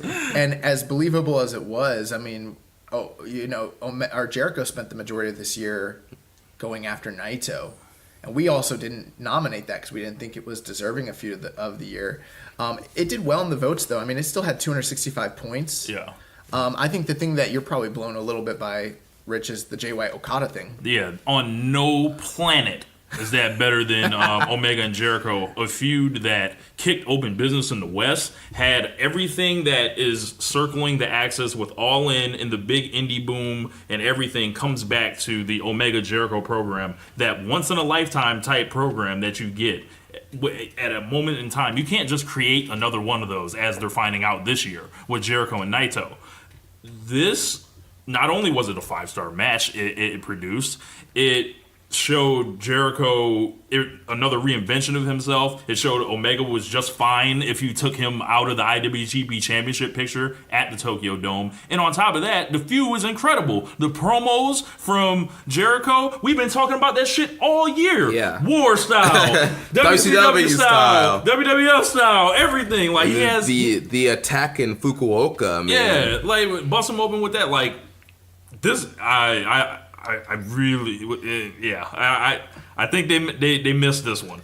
Well, I mean, I have to question that for this reason. I'm not saying I disagree with you, but 249 first place votes, points, 204 second place points, and 50 third place. It's a pretty large majority, and it literally was only defeated by Tanahashi and Okada by a few votes. Yeah. It was really close. By 24 points. And you know how I said earlier, like, when we do these awards, we can all have our own opinions, but when you take a poll from a large majority, it is eye-opening because you can kind of get a feel for what other people think, and it is telling. There's a lot of... I was surprised, too. It's not like I wasn't sitting here thinking Jay White and Okada. I didn't think it was going to win, or get second, I mean. We almost didn't put it on the list, and here's why. It was one match in the G1. They haven't wrestled beyond that. They only just started having multi-man matches. And we were literally thinking, like, well, you know, most of the matches that we're talking about here had multiple singles matches, aside from Omega Jericho. Omega Jericho we almost left off, too, for that same reason. So it is eye-opening. Why do you think so many people are behind this Jay White Okada thing? Because, and I'm just asking, I'm not saying they're wrong. I'm just saying, what do you think it is? I just think it's just... This whole Bullet Club takeover storyline, Gato turning his back on Okada. I think the amount of heat that Jay White's been able to generate off of this rivalry and how he's elevated himself to try and step up to Okada's level, I think that's what people are really digging right now. And people right now, they want to see Okada get his revenge on Jay White. And you know, Jay White did what he said he was going to do at the beginning of the year. He came in Chaos, took it over, destroyed Chaos, and now he's the leader of the Bullet Club. He pretty much, was led to the broken Okada stuff, and so it's been if you think about it, it's been a story that started at the beginning of the year when Jay White joined Chaos. I think you're hitting it right on hitting the nail right on the head, because that's what I was going to say next. I believe. Well, Okada's obviously super over, but Jay White has become a star through this specific storyline, and the support that Jay White has is growing immensely day after day, tour after tour. He's getting very, very popular. With that being said, I think it's the long-term story, starting from the day after Wrestle Kingdom, when they had that press conference, and they foreshadowed everything between him and Okada. And then all year, every time Chaos came out, Jay White was coming out on his own. He was manipulating things. He was trying to turn guys against one another. He was calling it his Chaos. And so even though him and Okada haven't had a lot of matches, it's been the tension, the ride. It's been bubbling. It's been bubbling the whole year, and it's been a big storyline. One of the only truly coherent storylines throughout New Japan. Also, they've had 3 or 4 big post-match segments, which we don't get a lot of those in New Japan, and you got like a ton of those. So like with Omega Jericho, yes, we had a couple that were centered around that, but this has been going on all year. These big angles, these big post-match, and they've been getting heat and had interest. I think that, like, if you want my opinion, I think there's more interest in Okada and Jay White in the Dome this year than there is for Jericho and Naito. Or at least that's the vibe I get. Yes, I'm kind of feeling that vibe also. So I was surprised. We did almost leave this off the list just based on the fact that they didn't have a lot of matches, but we were like, well, we got to put it on there. Yeah. And it almost won. In all the matches they had against the Dream Team in the World Tag League, I mean, the Bull Club beat the Dream Team like 7 times in a row. So yeah, so I mean, Jay White, but let's not forget, I mean, the true winner of this award is Tanahashi and Okada. Something that just snuck up on us, but was great. And I mean, I think the main thing is this was something where you didn't have to have a lot of post-match angles and have a lot of, bells and whistles. The story's already told. The story was told in the ring, much like Kenny Omega and Okada was last year. That was our feud of the year. So Okada winning this award twice in a row based on in-ring excellence. Yeah. So our next award is the Karl Gotch Strong Style Award. I take it back. This is actually my favorite award that we do. This is like a Booker T with his Fave 5. He had a different Fave 5 every week. All right. So our nominees were Hiroki Goto, Toa Hanare, Kota Ibushi, Tomohiro Ishii, Zack Sabre Jr., and Minoru Suzuki. So coming in third place with 286 points, the Golden Star, Kota Ibushi. Coming in second place with 379 points, the King, Minoru Suzuki. And your winner of the 2018 Karl Gotch Strong Style Award with 738 points, the Stone Pitbull, Tomohiro Ishii. Chalk on my ballot on that one. This guy, Ishii, as we mentioned about his G1 thing, when it comes to hoss matches, when it comes to hard-hitting stuff, it gets no better than Tomohiro Ishii. And I mean, if you look at the Strong Style Fight of the Year, he was in the top 4 matches that were voted in. Yeah. So it only makes sense that he was the Strong Style. He won the Strong Style Award here. And Consistency. Yes. You want to talk about consistent? Tomohiro Ishii has been so consistent this year. Every big match that he's had has been a banger. Even his not big matches, his matches with like guys like Toa Hanare, he was out there having bangers with. And just from the beginning of the year all till now, to the end of the voting period, Tomohiro Ishii has put on a superstar performance. And you take a look at his G1 climax this year, like literally every match, like just it looks like whoever wrestles him, they have that circled as the day they want to avoid. Like, right. After I fight Ishii, I'm never going to be the same for the rest of the G1, no matter what happens. Right. After your match with Ishii, you're hoping you have like Yano or somebody next, so you can take it easy. I'd be interested to see how many people had Ishii and then had Yano the night after. Yeah, we should look at that. Yeah. But yeah, man. Listeners, if y'all want to do that for us, hit us up, drop it in the comments.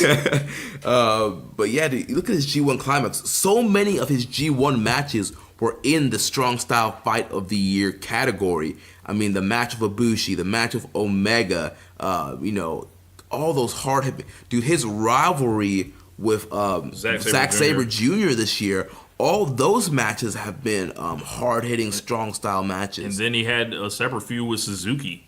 Yes. Like, man, this guy's a war. He's war ready, as they say. And if you want to look at his excursion stuff, his matches with Keith Lee, his matches with Walter, his match with Punishment Martinez and New Orleans this year. Like, this guy's been all over the world, and he's been having bangers no matter what continent he's on, what promotion he's in, what color ropes or rings are. Yes. Like, this man's going to go out there and show you why he's a Stone Pitbull. This man is 5'7", and he's the biggest man in every ring he's in. Yeah. Like, he wrestles so far, like, above his size and above what the expectations for his age are. This guy just turned 43 a couple weeks ago, as I touched on before.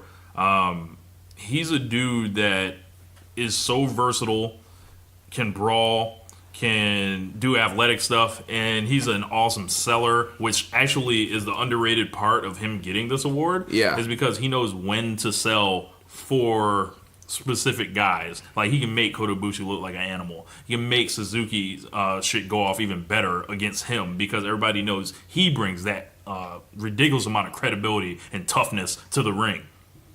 Yeah, last year he was very narrowly beat out by Katsuyori Shibata, and this year it seemed like potentially things could be split between him and Minoru Suzuki, but once the G1 came, that's when he just completely took off. And I mean, Tomohiro Ishii is, I mean, when you talk about, it's so hard to kind of verbalize it. He might be the most like underrated, overrated like guy all at the same time, because it's like everyone knows that he is one of the top performers in all of the world. In fact, you could probably make an argument he's a top 5 wrestler when it comes to in-ring work.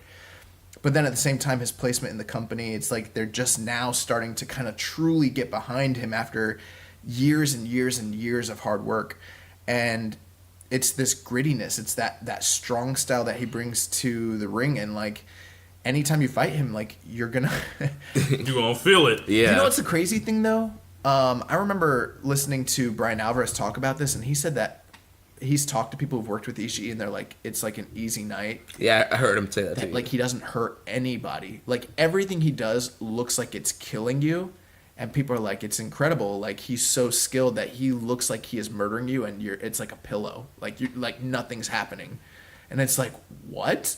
Like, I'm seeing like, this is not what I see when I watch this. When I see him headbutting people, when I see him chopping guys literally in the throat, yeah. When I see him, doing everything that he does, these insane lariats and all that, and then to be told like, oh, he's one of the easiest guys to work with. Like, it's a walk in the park.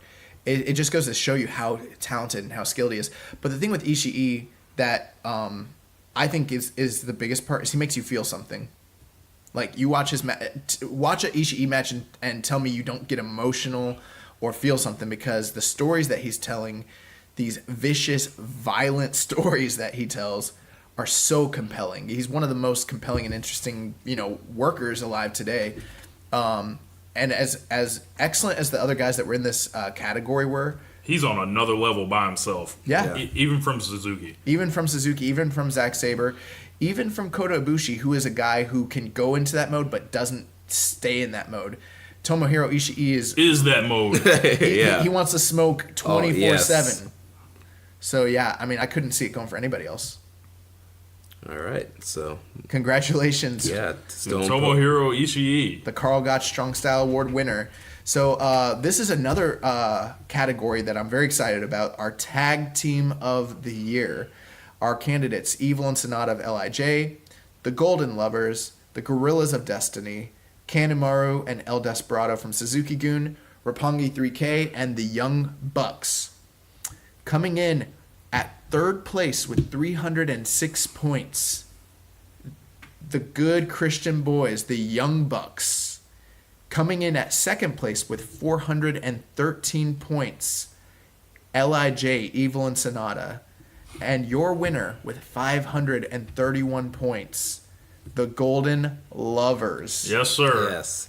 And, I see a lot of people that, kind of, complaining, how can the Golden Lovers be a Tag Team of the Year candidate, seeing that they only had a handful of tag team matches this year? Real easy. The Golden Lovers don't miss. I really don't think they had just a handful of matches, though. They had lots of matches. They had a lot of matches this year. I think people are only remembering the one, the Young Bucks one, the Ishii and Okada, and then this past the Ospreay and Tanahashi. Like, they're not talking about the ones that happened on the Produce show where they wrestled Naito and Hiromu Takahashi. Mm-hmm. I'm talking about. We saw that. Yeah, we saw that live. WrestleCon, they wrestled the Best Friends. Yes. They also wrestled Cody and Hangman Page, I think, twice. They wrestled. I think they wrestled Cody and Marty Skrull at Honor Rising. Yeah. And then they wrestled Cody and Hangman. Yep. And everywhere, this was like one of the biggest stories of the year was these guys reuniting their legendary tag team, essentially. And they rolled out of bed and were like, we're not going to do a greatest hits. We're going to take everything we used to do and do it better because we're like at the peak of our powers right now. Except I haven't seen them hit a golden shower yet. Didn't they hit it one time? No, they haven't hit it. They're waiting for it. It's like they're saving it. Yeah. I just went on cagematch.com and pulled up a quick rundown, and I mean, not all these matches were televised, but over the course of the past calendar year, they've had 21 tag team matches, and the majority of them were main events that we've seen. And they redefined, and they showed tag team wrestling was a main event thing. Mm-hmm. So this was like when they talk about those great tag team matches in the 90s with like Misawa and Kawada, like this was that for us. Like this was two main event guys, legends in the making, that have been a tag team from back in the day, showing up, rolling out of bed and was like, all right, we're going to do this year. In addition to whatever else we got going on.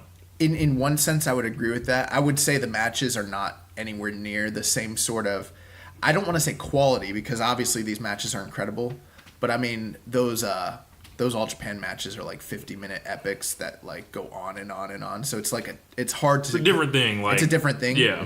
But you're absolutely correct when you talk about like a Japanese company putting top stars together in the main event and then headlining with it. It draws. You know, it is like the Holy Demon Army. Like you're correct. I mean, just taking a look at the calendar year here, you've got the Bullet Club Civil War, but then you've got like the matches with the Golden Lovers against Cody and Marty Scurll. The Golden Lovers versus the Young Bucks, Cody and Hangman against the Golden Lovers. We were actually at the WrestleCon Super Show where they wrestled Chuck Taylor and Flip Gordon. The Golden Lovers against Taka Michinoku and Zack Sabre Jr., which was also televised. Let me see here. Golden Lovers versus Hiromu Takahashi and Tetsuya Naito at the CEO show, which we also were there for. Kenny Omega and Kota Ibushi against Tomohiro Ishii and Will Ospreay, which is a forgotten Road to Destruction tour match. That's right, yeah. Incredible match. After that, let me see here. Golden Lovers against Okada and Tomohiro Ishii from Fighting Spirit Unleashed. Dave Meltzer said that was the greatest tag team match he ever seen in his life. I thought it was hyperbole a little bit, but it's still an incredible, tag team main event. Golden Lovers against Dave Finlay and Hiroshi Tanahashi was a good match. Them against Hiroshi Tanahashi and Will Ospreay. I mean, these are all like over 4-star matches. Yeah. So I think that's one of the biggest things is, I think Kenny and Kota Ibushi, I could be wrong here, but given their placement as main top singles acts, I don't necessarily expect the Golden Lovers thing to be like a lifetime thing where it goes on for, decades or anything like that. Mm-hmm. They're not the Young Bucks or like the Road Warriors or anything like that. I think that it's very important to Kenny or Team 3D or whoever you want to say, like they're not a long tenure, they're not going to be a tag team for a long period of time. I think it's important to Kenny and Kota Ibushi that each match that they have, that they create a legacy. And so it's like every time they go out to wrestle, they're trying to create history. And so, yes, you can say, yes, they didn't tag as often as many other teams did. But, New Japan's not a tag team-centric organization. Even though they have a lot of multi-mans, they don't have a lot of straight tag team matches. And so with that being said, how many, tag teams had 21 tag matches that were televised, Of that quality. That quality. I don't think it's off base at all that they won this, given the popularity, given the stories that they were involved in, and then, that they had the best tag team matches of almost anybody in the company. I'd seen more of it. That's the only thing to really criticize about the whole thing. Like, I would have loved to see like a tag title shot or even like a small tag title run. I think that's one thing, too. People probably kind of criticize. They're like, yes, they're a tag team, but they're not, like, in the tag division. Mm-hmm. Right. They're wrestling other mashups. They're not really. They weren't in the tag league, and they weren't wrestling like your KESs or your Evil and Sonatas or God, which I was surprised. I thought at some point we would get a God Golden Lovers match, but even with that being said, like they were incredible this year. I mean, how could you not have them towards the top?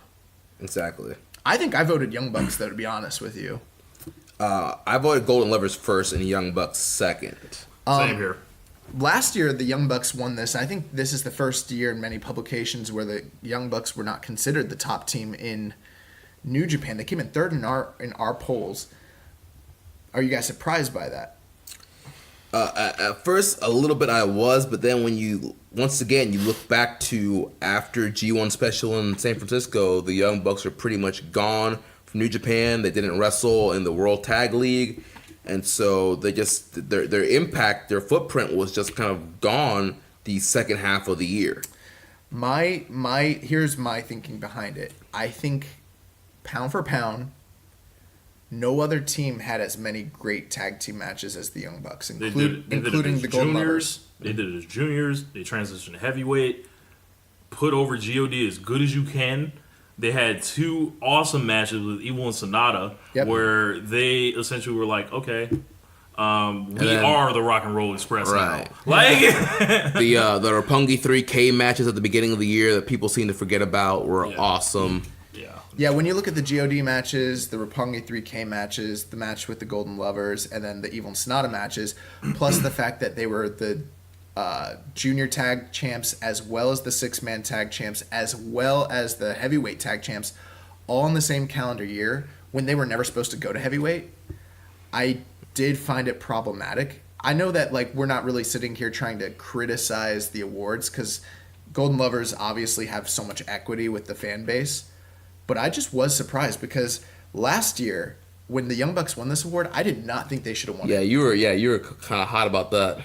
Because it was War Machine's year, and I'm not going to back off on that. I thought War Machine was absolutely the tag team of the year. But this year, I do find it hard to say that Golden Lovers had better tag matches all year long, more so than the Young Bucks. I know the Young Bucks were kind of absent towards the end of the year, but dude, we were literally talking about making the Young Bucks a Wrestler of the Year nominee based on the quality and the accomplishments they had. And when you look at I think it's hard when you look at the kayfabe to say the Bucks shouldn't be number 1. I don't think that there's any team that has accomplished as much as them in this calendar year at any point, Right. Let's talk about Evil and Sonata. I mean, Evil and Sonata had a fantastic year. They won the belts, won World Tag League. Yeah, they're the team that they've been trying to push as the homegrown Japanese tag team. And so, they won the World Tag League. They had that little run at the beginning of the year until Evil got injured. But they brought it back. They were in World Tag League again, won it, and now they're going to be the Tokyo Dome challenging for the titles again. And honestly, I wouldn't be surprised if they win the titles again. They try to redo that push of them being the top Japanese tag team. For me, Evil and Sonata definitely had a case until they lost the belts to the Young Bucks. After that, they stopped teaming. You didn't see them team again until... They kind of went singles. They went singles, and then finally at the World Tag League, they brought them back and had them teaming again. It was like they were so much better in this World Tag League than they had ever been prior to that. And they main evented pretty much every card. The houses popped for them big every time they came out. They weren't really that far from Golden Lovers in terms of points here. Yeah. So that just goes to show you, again, the popularity of LIJ and Evil and Sonata. I see big things on the horizon for Evil and Sonata. But I got to tell you, I really am surprised the Bucks didn't win this. Yeah. I'm very surprised. It's one of the few that I actually really question awards. But the Golden Lovers, man, they're building a legacy, and I'm just curious to see what 2019 holds for them. Chalk up another award for Kenny Omega. Yeah. So now we're moving to the Jushin Thunder Liger Junior of the Year. So our nominees were Taiji Ishimori, Kushida, Will Ospreay, Marty Scurll, Sho, and Hiromu Takahashi.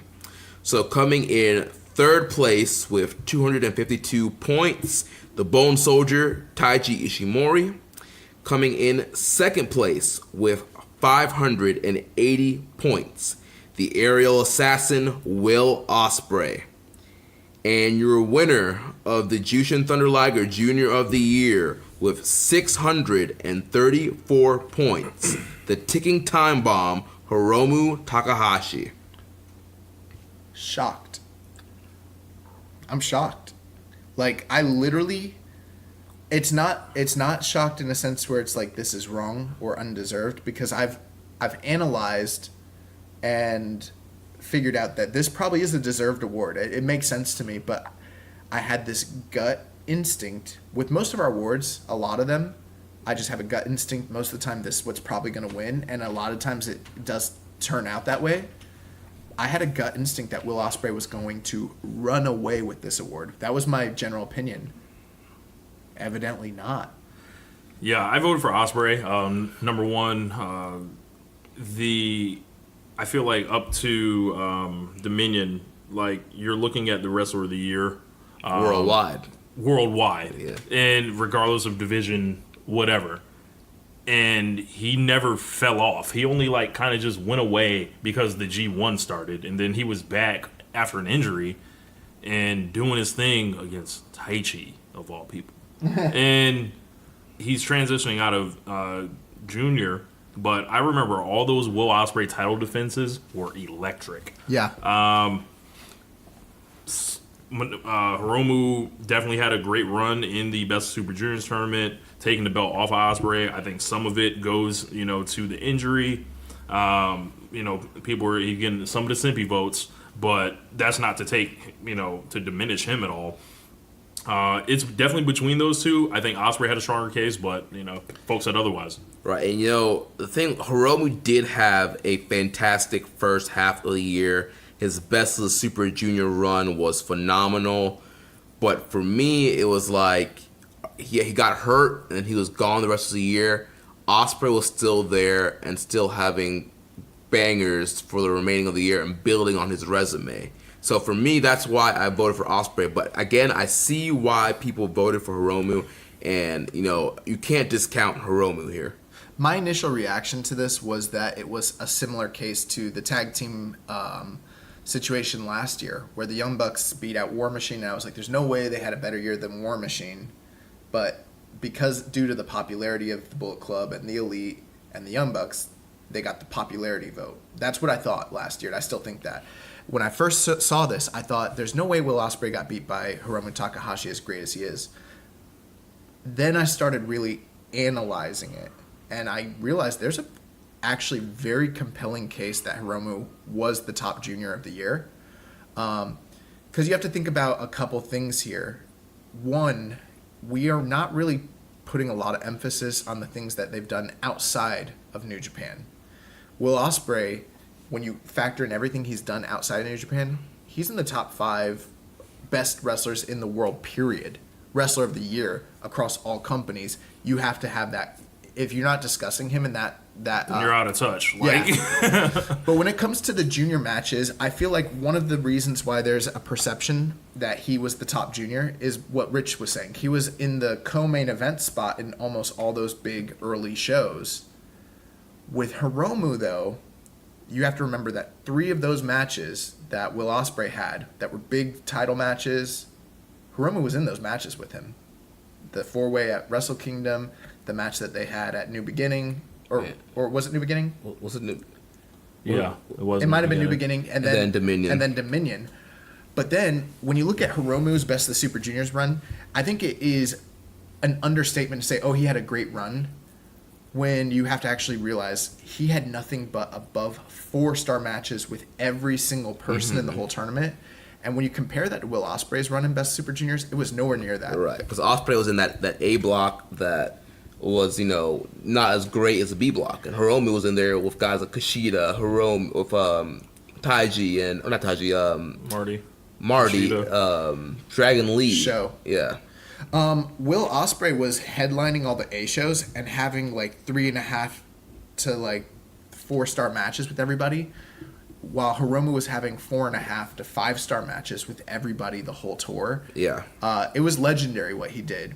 And he had 3 matches that were junior match of the year contenders. The match with Dragon Lee, the match that he had with Kushida, and then the match that he had with Taiji Ishimori. Then you also have to take a look at the accomplishments, the fact that he won the entire Best of the Super Juniors and then turned around and won the junior title. Accomplishment-wise and match quality-wise, if you put up the best Hiromu matches and the best Will Ospreay matches, they're going to be close to equal. I think it's really not that far off base to say that Hiromu, plus the fact that he does garner so much love, so much loyalty.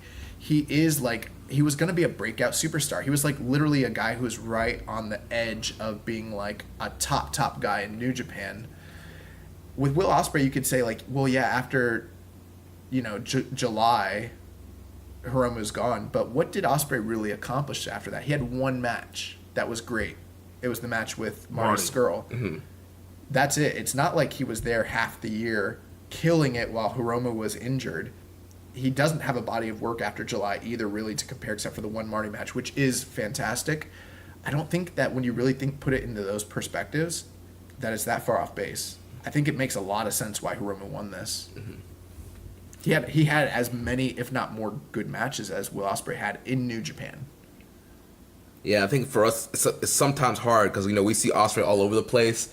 It's hard to central in on just New Japan. I think it comes down to perception because Will Ospreay was co-main eventing big shows, whereas Hiromu's whole run was kind of condensed to the best of the Super Juniors, and that's what you're kind of comparing against. Mm-hmm. Was his whole Super Juniors run better than Will Ospreay's co-main event run in the early part of the year? That's kind of what it comes down to. And then I think it does come down to popularity, and I think that Hiromu is genuinely more popular and loved. I don't think it's even just the sympathy, even though I think that there are people who are giving him the sympathy vote. I think it's that Hiromu, he's over. He's more over than probably Will Ospreay is, honestly. Yeah. So congratulations to Hiromu Takahashi, our Junior of the Year, and what some people would call an upset. Yeah. The next one, and it's a big one. We're getting into the big awards. The Show of the Year.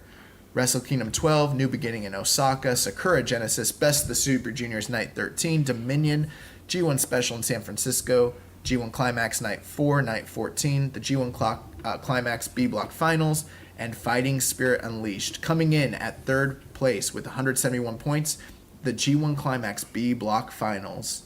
Coming in at second place with 518 points, Wrestle Kingdom 12. And the winner for Show of the Year with 704 points, Dominion. Dude, this year's Dominion was incredible. Dude. I think it's the greatest show I've ever watched. I said that at the time when we watched it. Dude, it was just amazing. I mean, you have the once-in-a-lifetime 2 out of 3 fall match, no time limit with... greatest match ever, Omega and Okada. Yeah. You have Ospreay and Hiromu, Jericho and Naito. Yeah. You got the Bucks in the LIJ. Man, dude. You had the 6-man tag involving Rey Mysterio Jr. Yes. Right. Oh my. Michael Elgin, Hiroki Goto, and Taichi had a banger in a 3-way match. For the Never title, yeah. Ishii and Yano against Suzuki and Zack Sabre in a very fun, entertaining tag team match. This card was just great across the board. Suzuki Gun against Roppongi 3K for the junior title to open up the show. I mean, there was nothing but greatness on this. And then when you're at the top of the card and you're looking at the top 3 matches, Hiromu and Will Ospreay, Jericho Naito, and Kenny Omega and Okada. I mean, what's fucking with that? Yeah, right. And dude, how do you not vote for a show that has a 7-star match on it? 7 stars. Plus the Bucks and LIJ in that when they finally lifted. I mean, that was such a great feel-good moment when they won the heavyweight titles. Yeah. And then seeing Rey Mysterio Jr. work a big New Japan show in a 6-man, that was also very, very special.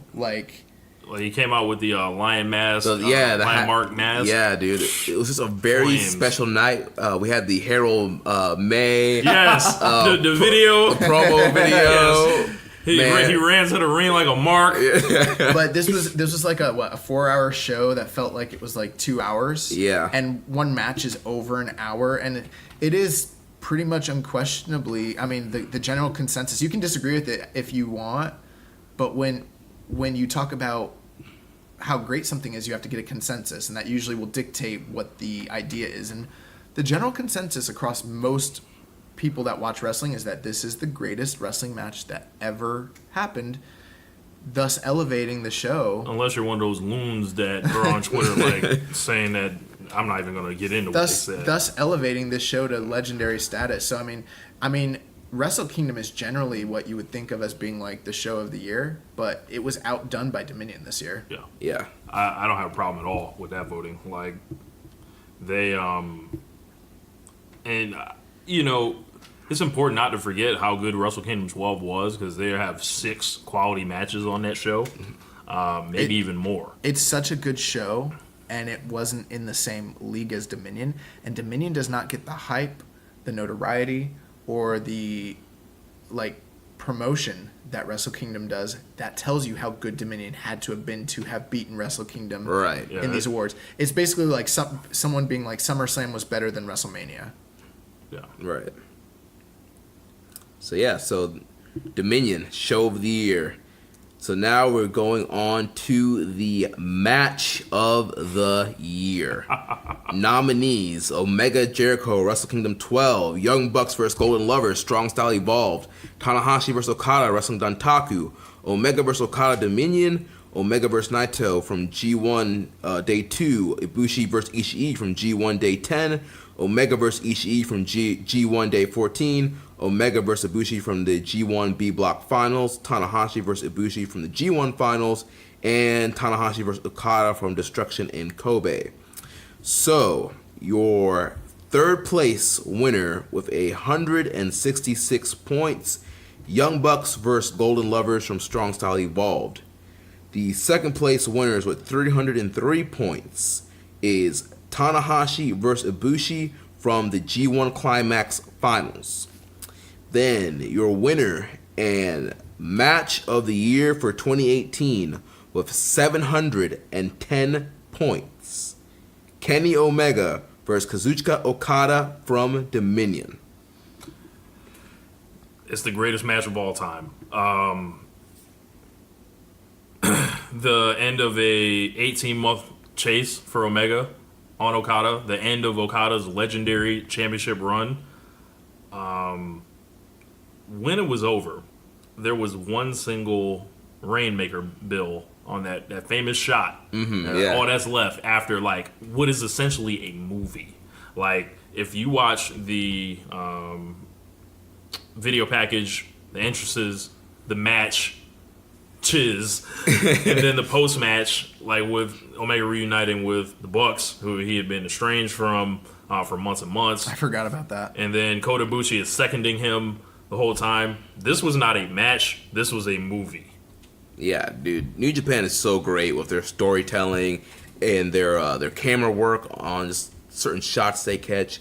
Like you summed it up perfectly, Rich. This was a movie, and the climax of the story was Omega finally being able to beat Okada and capture the IWGP Championship. 17 V-triggers. We counted. Oh my gosh, yeah, dude. This match was just, I can't put it over more.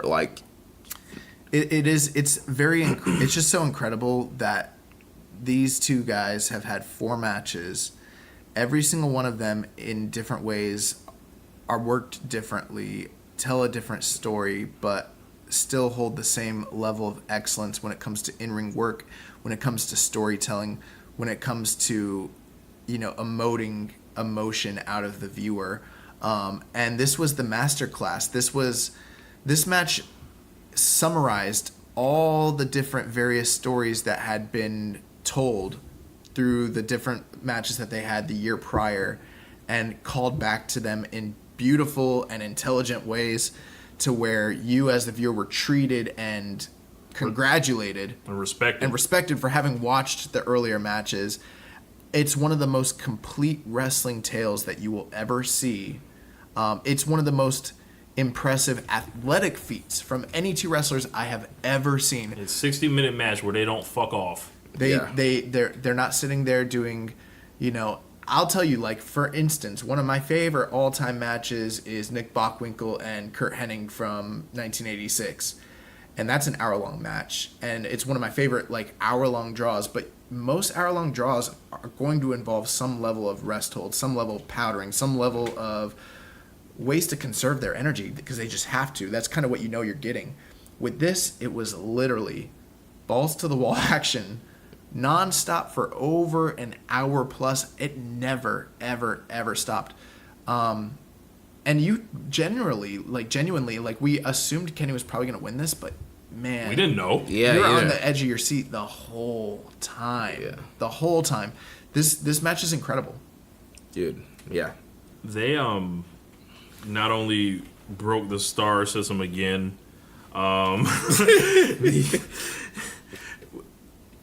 I don't even know more what to say about this match. It's just like a once-in-a-lifetime moment that if you were following the story in real time and you watched that and you didn't feel something, you weren't alive. Yeah, like you don't have a pulse. Yeah. Like, Yeah, it's very interesting how people can watch this and then criticize this product or these two wrestlers and stick up for anything outside of this company when it's like, this is... Like you were smoking rocks. Yeah, like, it's greatness.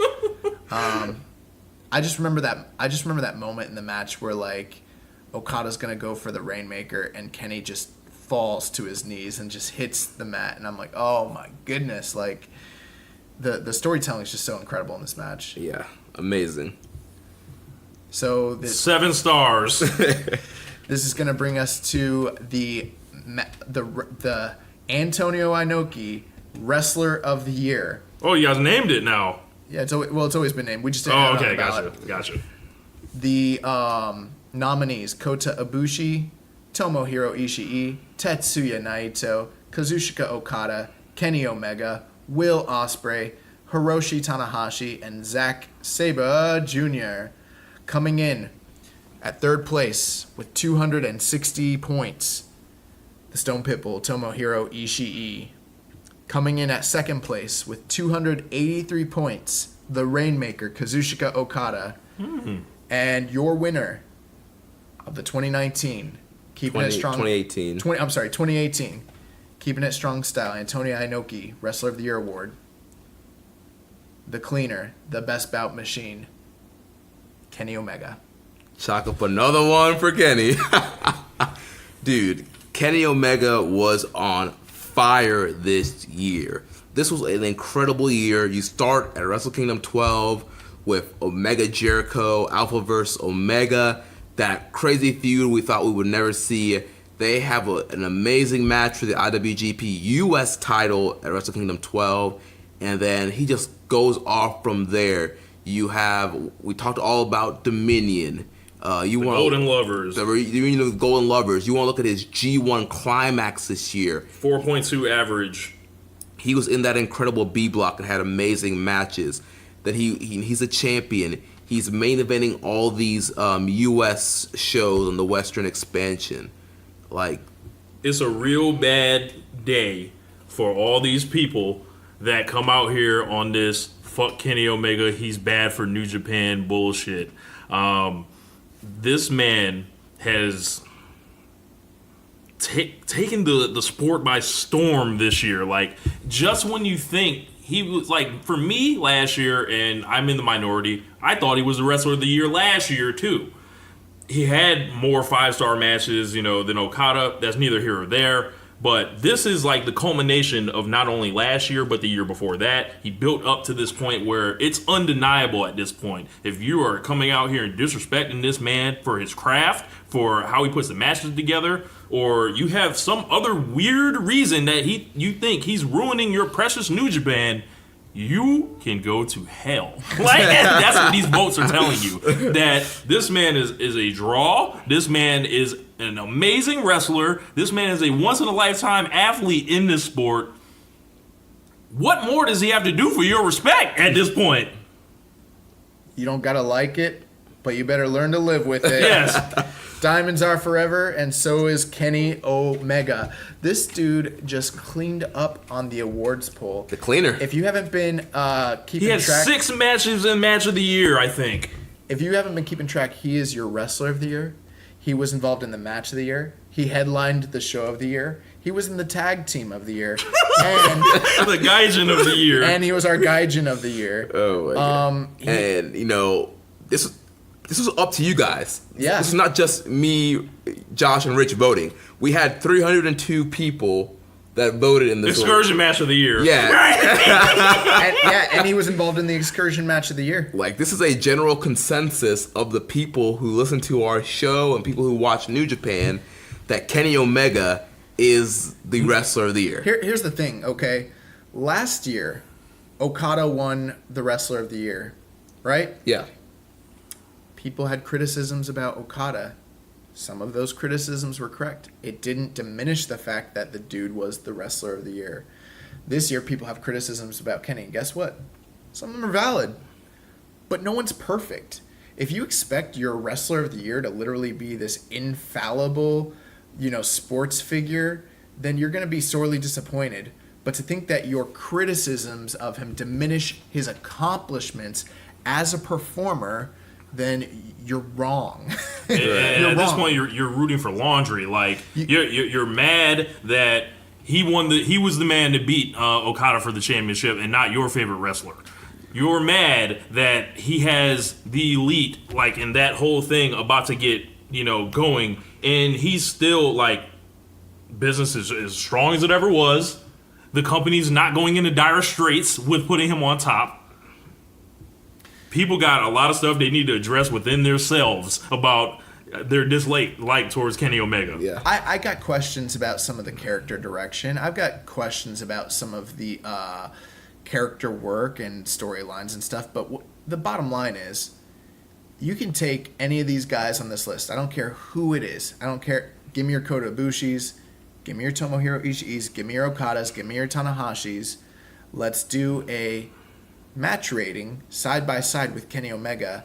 He's gonna beat them. He has like 9 5-star plus matches this year. It doesn't mean that they're not great or as good as Kenny or whatever you want to say, but the bottom line is nobody accomplished as much in 2018 in New Japan, or maybe even the wrestling world, as Kenny Omega did when it comes to putting in the work in between them ropes. Yeah. Kenny Omega is the pinnacle.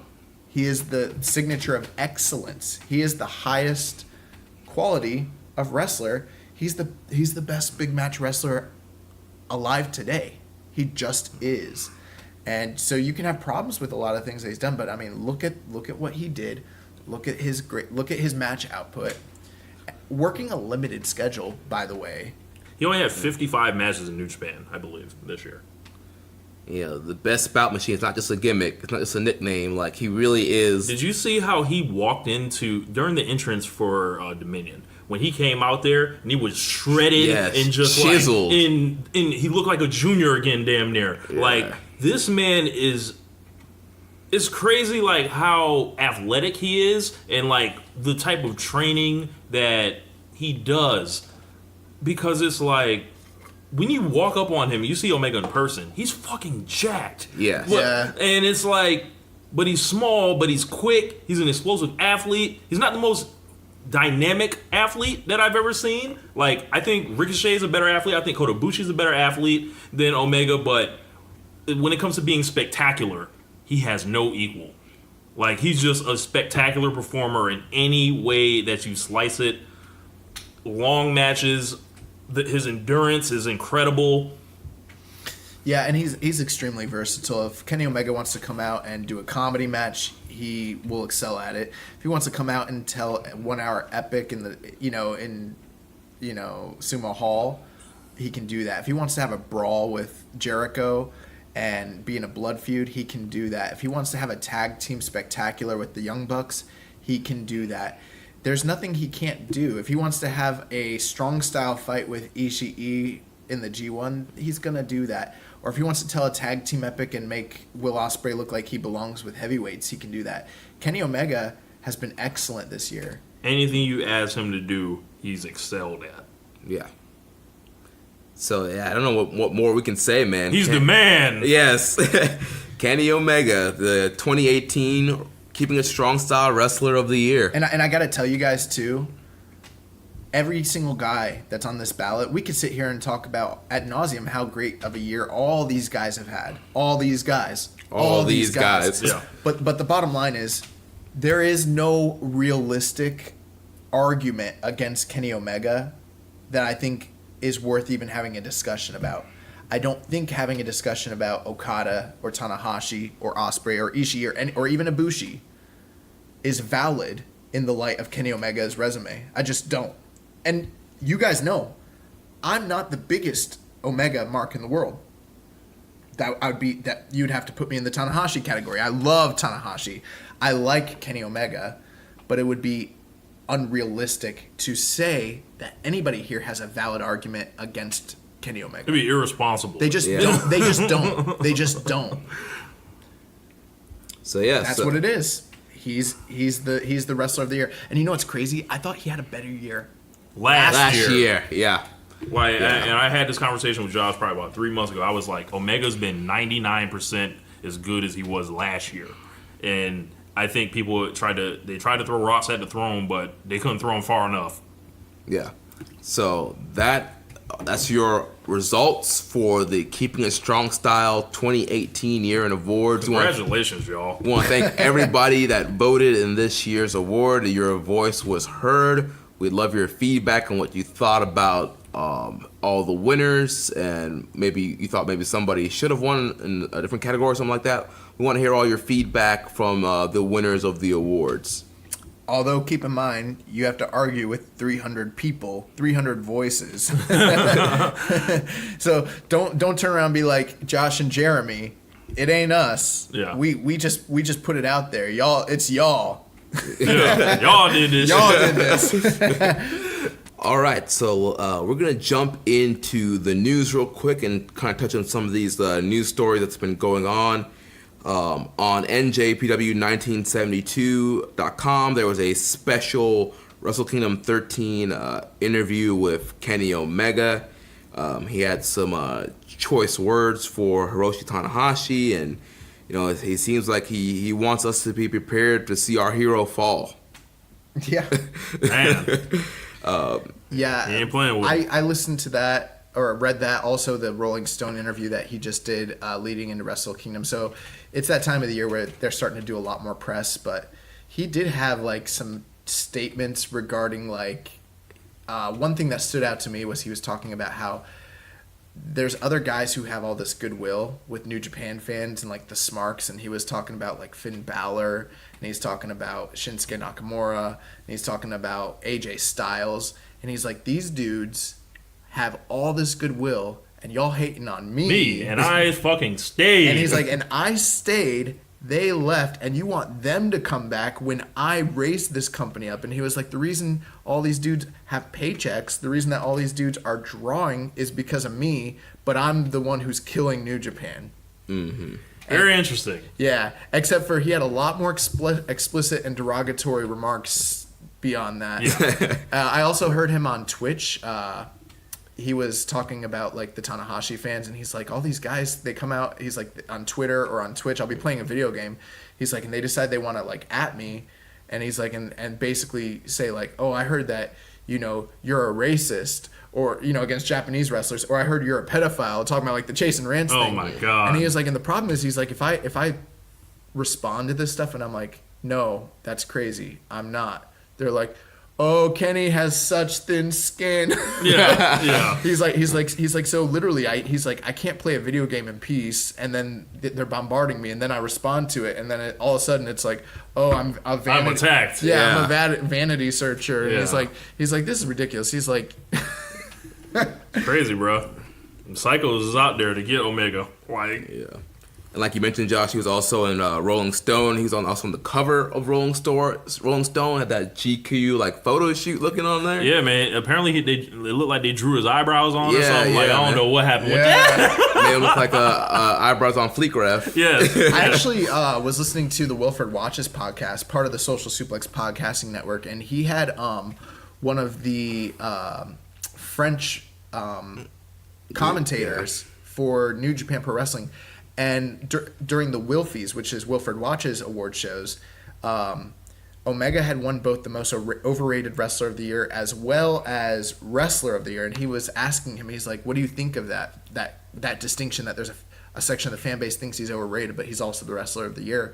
And he was like, I think that the broadcaster basically said, I think that's the most ridiculous thing I've ever heard of in my entire life. And he's like, who are these fans that are voting, calling him overrated? And the wrestler of the year. And then he said, people want to criticize him as champion. He's like, I guarantee you that if Tetsuya Naito, and this is his words, not mine, he said, if Tetsuya Naito had won the title, they would have turned around and done the exact same thing and criticized him. He's like, Naito would be the one that's under attack right now, not Kenny. And I thought it was a very interesting take. So also in the news, Michael Elgin out with a knee injury. So Nagata will be replacing Elgin in the pre-show gauntlet, Wrestle Kingdom 13. He'll be teaming with David Finlay and Jeff Cobb.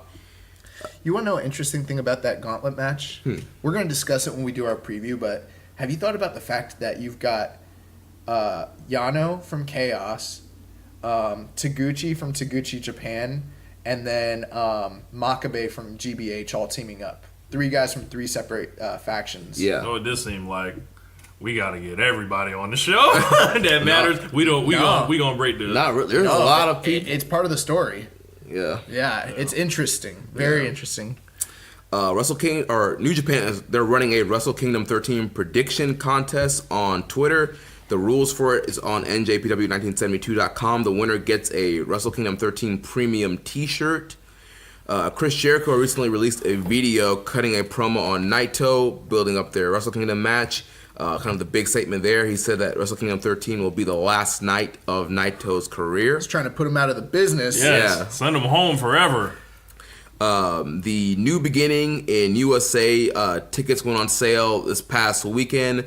The North Carolina show is already sold out, and the show in LA in the Globe Theater is almost sold out.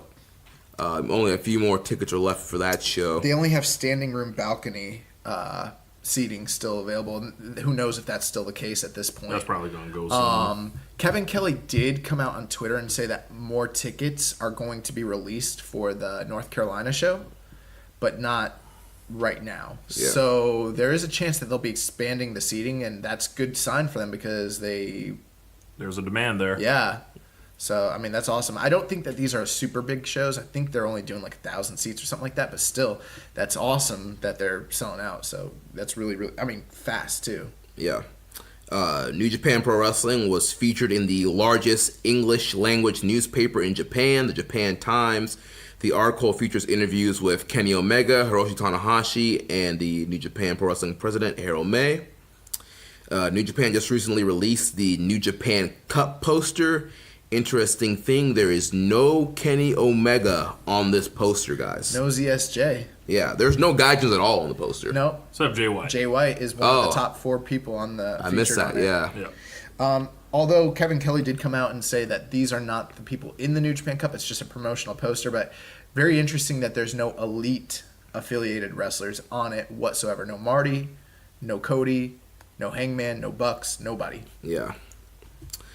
Ring of Honor announced that they'll be joining up with New Japan once again to present the Honor Rising Tour in Tokyo. This will be on February 22nd and February 23rd. This is the 4th year in a row for Honor Rising. You know, normally we'll see some top Ring of Honor guys against top New Japan guys. Who are we booking Bandito against? That's all I want to know. I got a gripe with that because I don't think we usually see the top Ring of Honor guys. Like, we see like a couple and then some mid-carders. This year, guys, bring us your top guys. Bring them over. Leave Billy Ray home, too. Well, I think that we'll have to save some stuff for the MSG show a few months later. No, we're good. Bring them.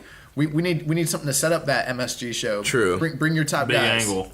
But speaking of that MSG show, the Young Bucks came out on Twitter this week and said that they will not be performing at the Ring of Honor New Japan show at MSG. Was it Matt saying that or Nick? We got to be It careful. was Matt Jackson. Oh, then it might be true. Might be true. Yeah. If it was Nick, then it means I would never believe it.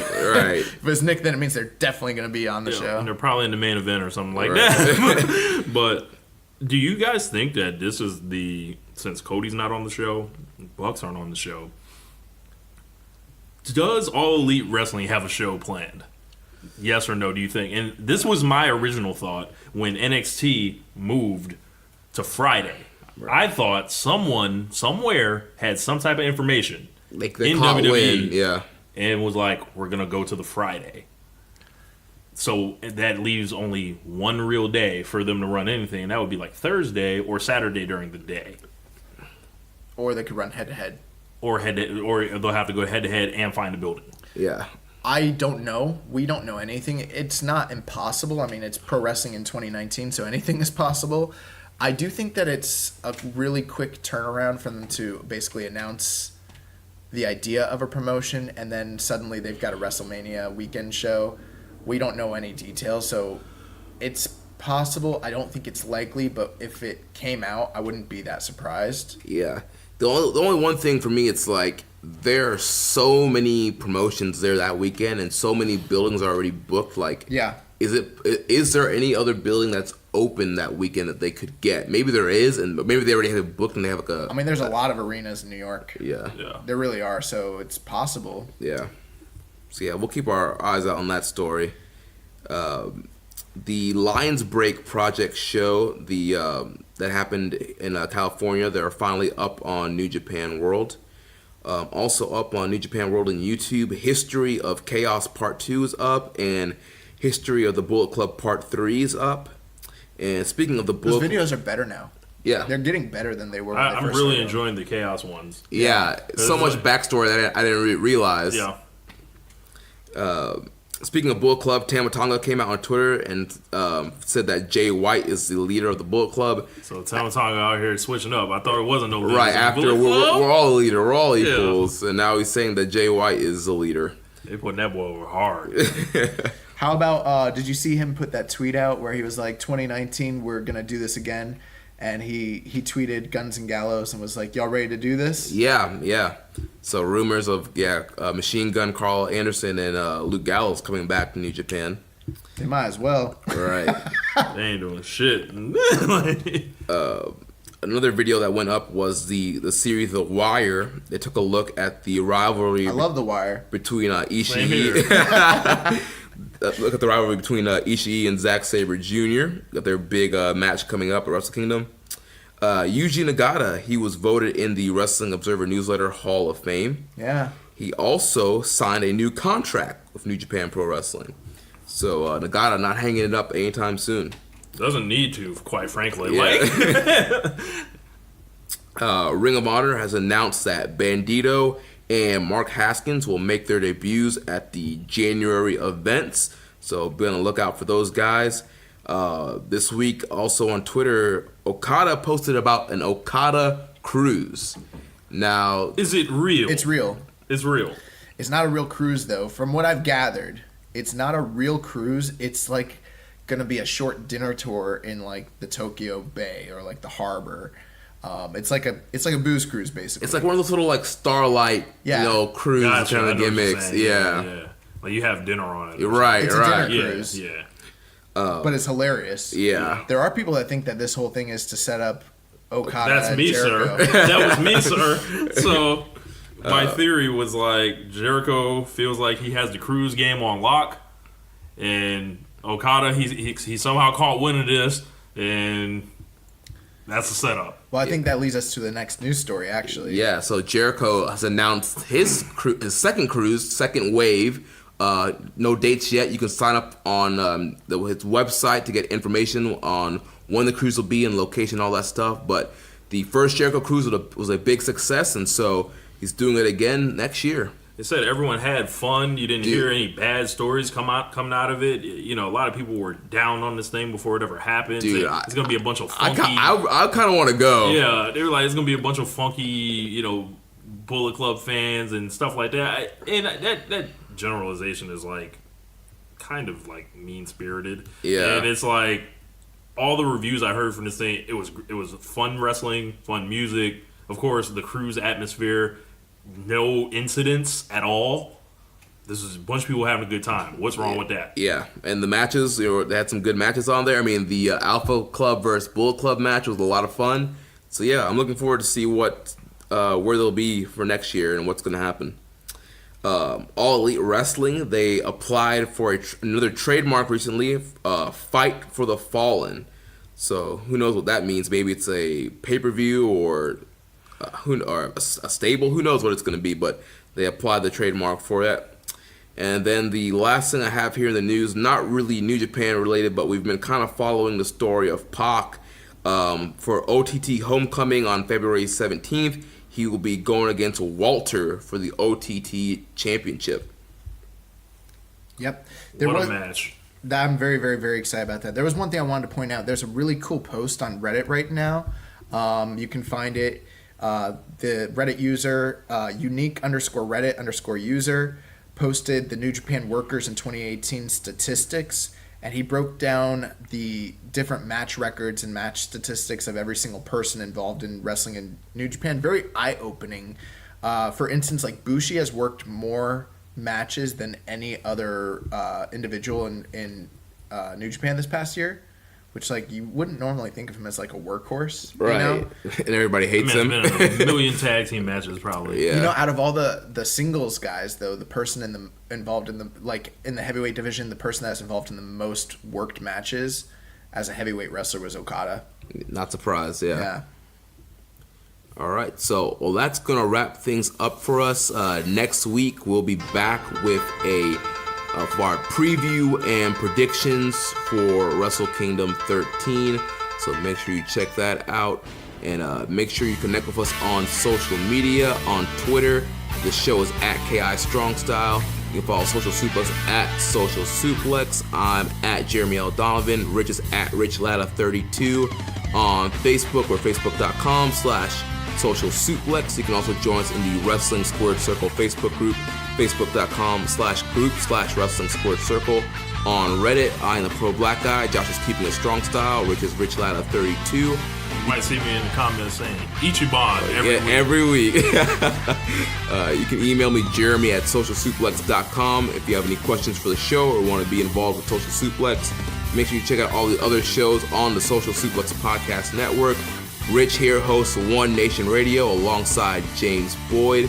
We have the Ricky and Clive Wrestling Show from Scotland, which tomorrow, if you're listening to this tomorrow, they'll be dropping the super quiz that we were all on, One Nation Radio versus Keeping It Strong Style versus Ricky and Clive. Won't give away any spoilers, but it was a very fun quiz, and I think you guys will enjoy that. We have the Outsider's Edge featuring Rance, Carl, and Kyle. Our podcast dedicated to independent wrestling, Grown Men Watch This Shit, hosted by Jeremy Tate and Chris Bryan.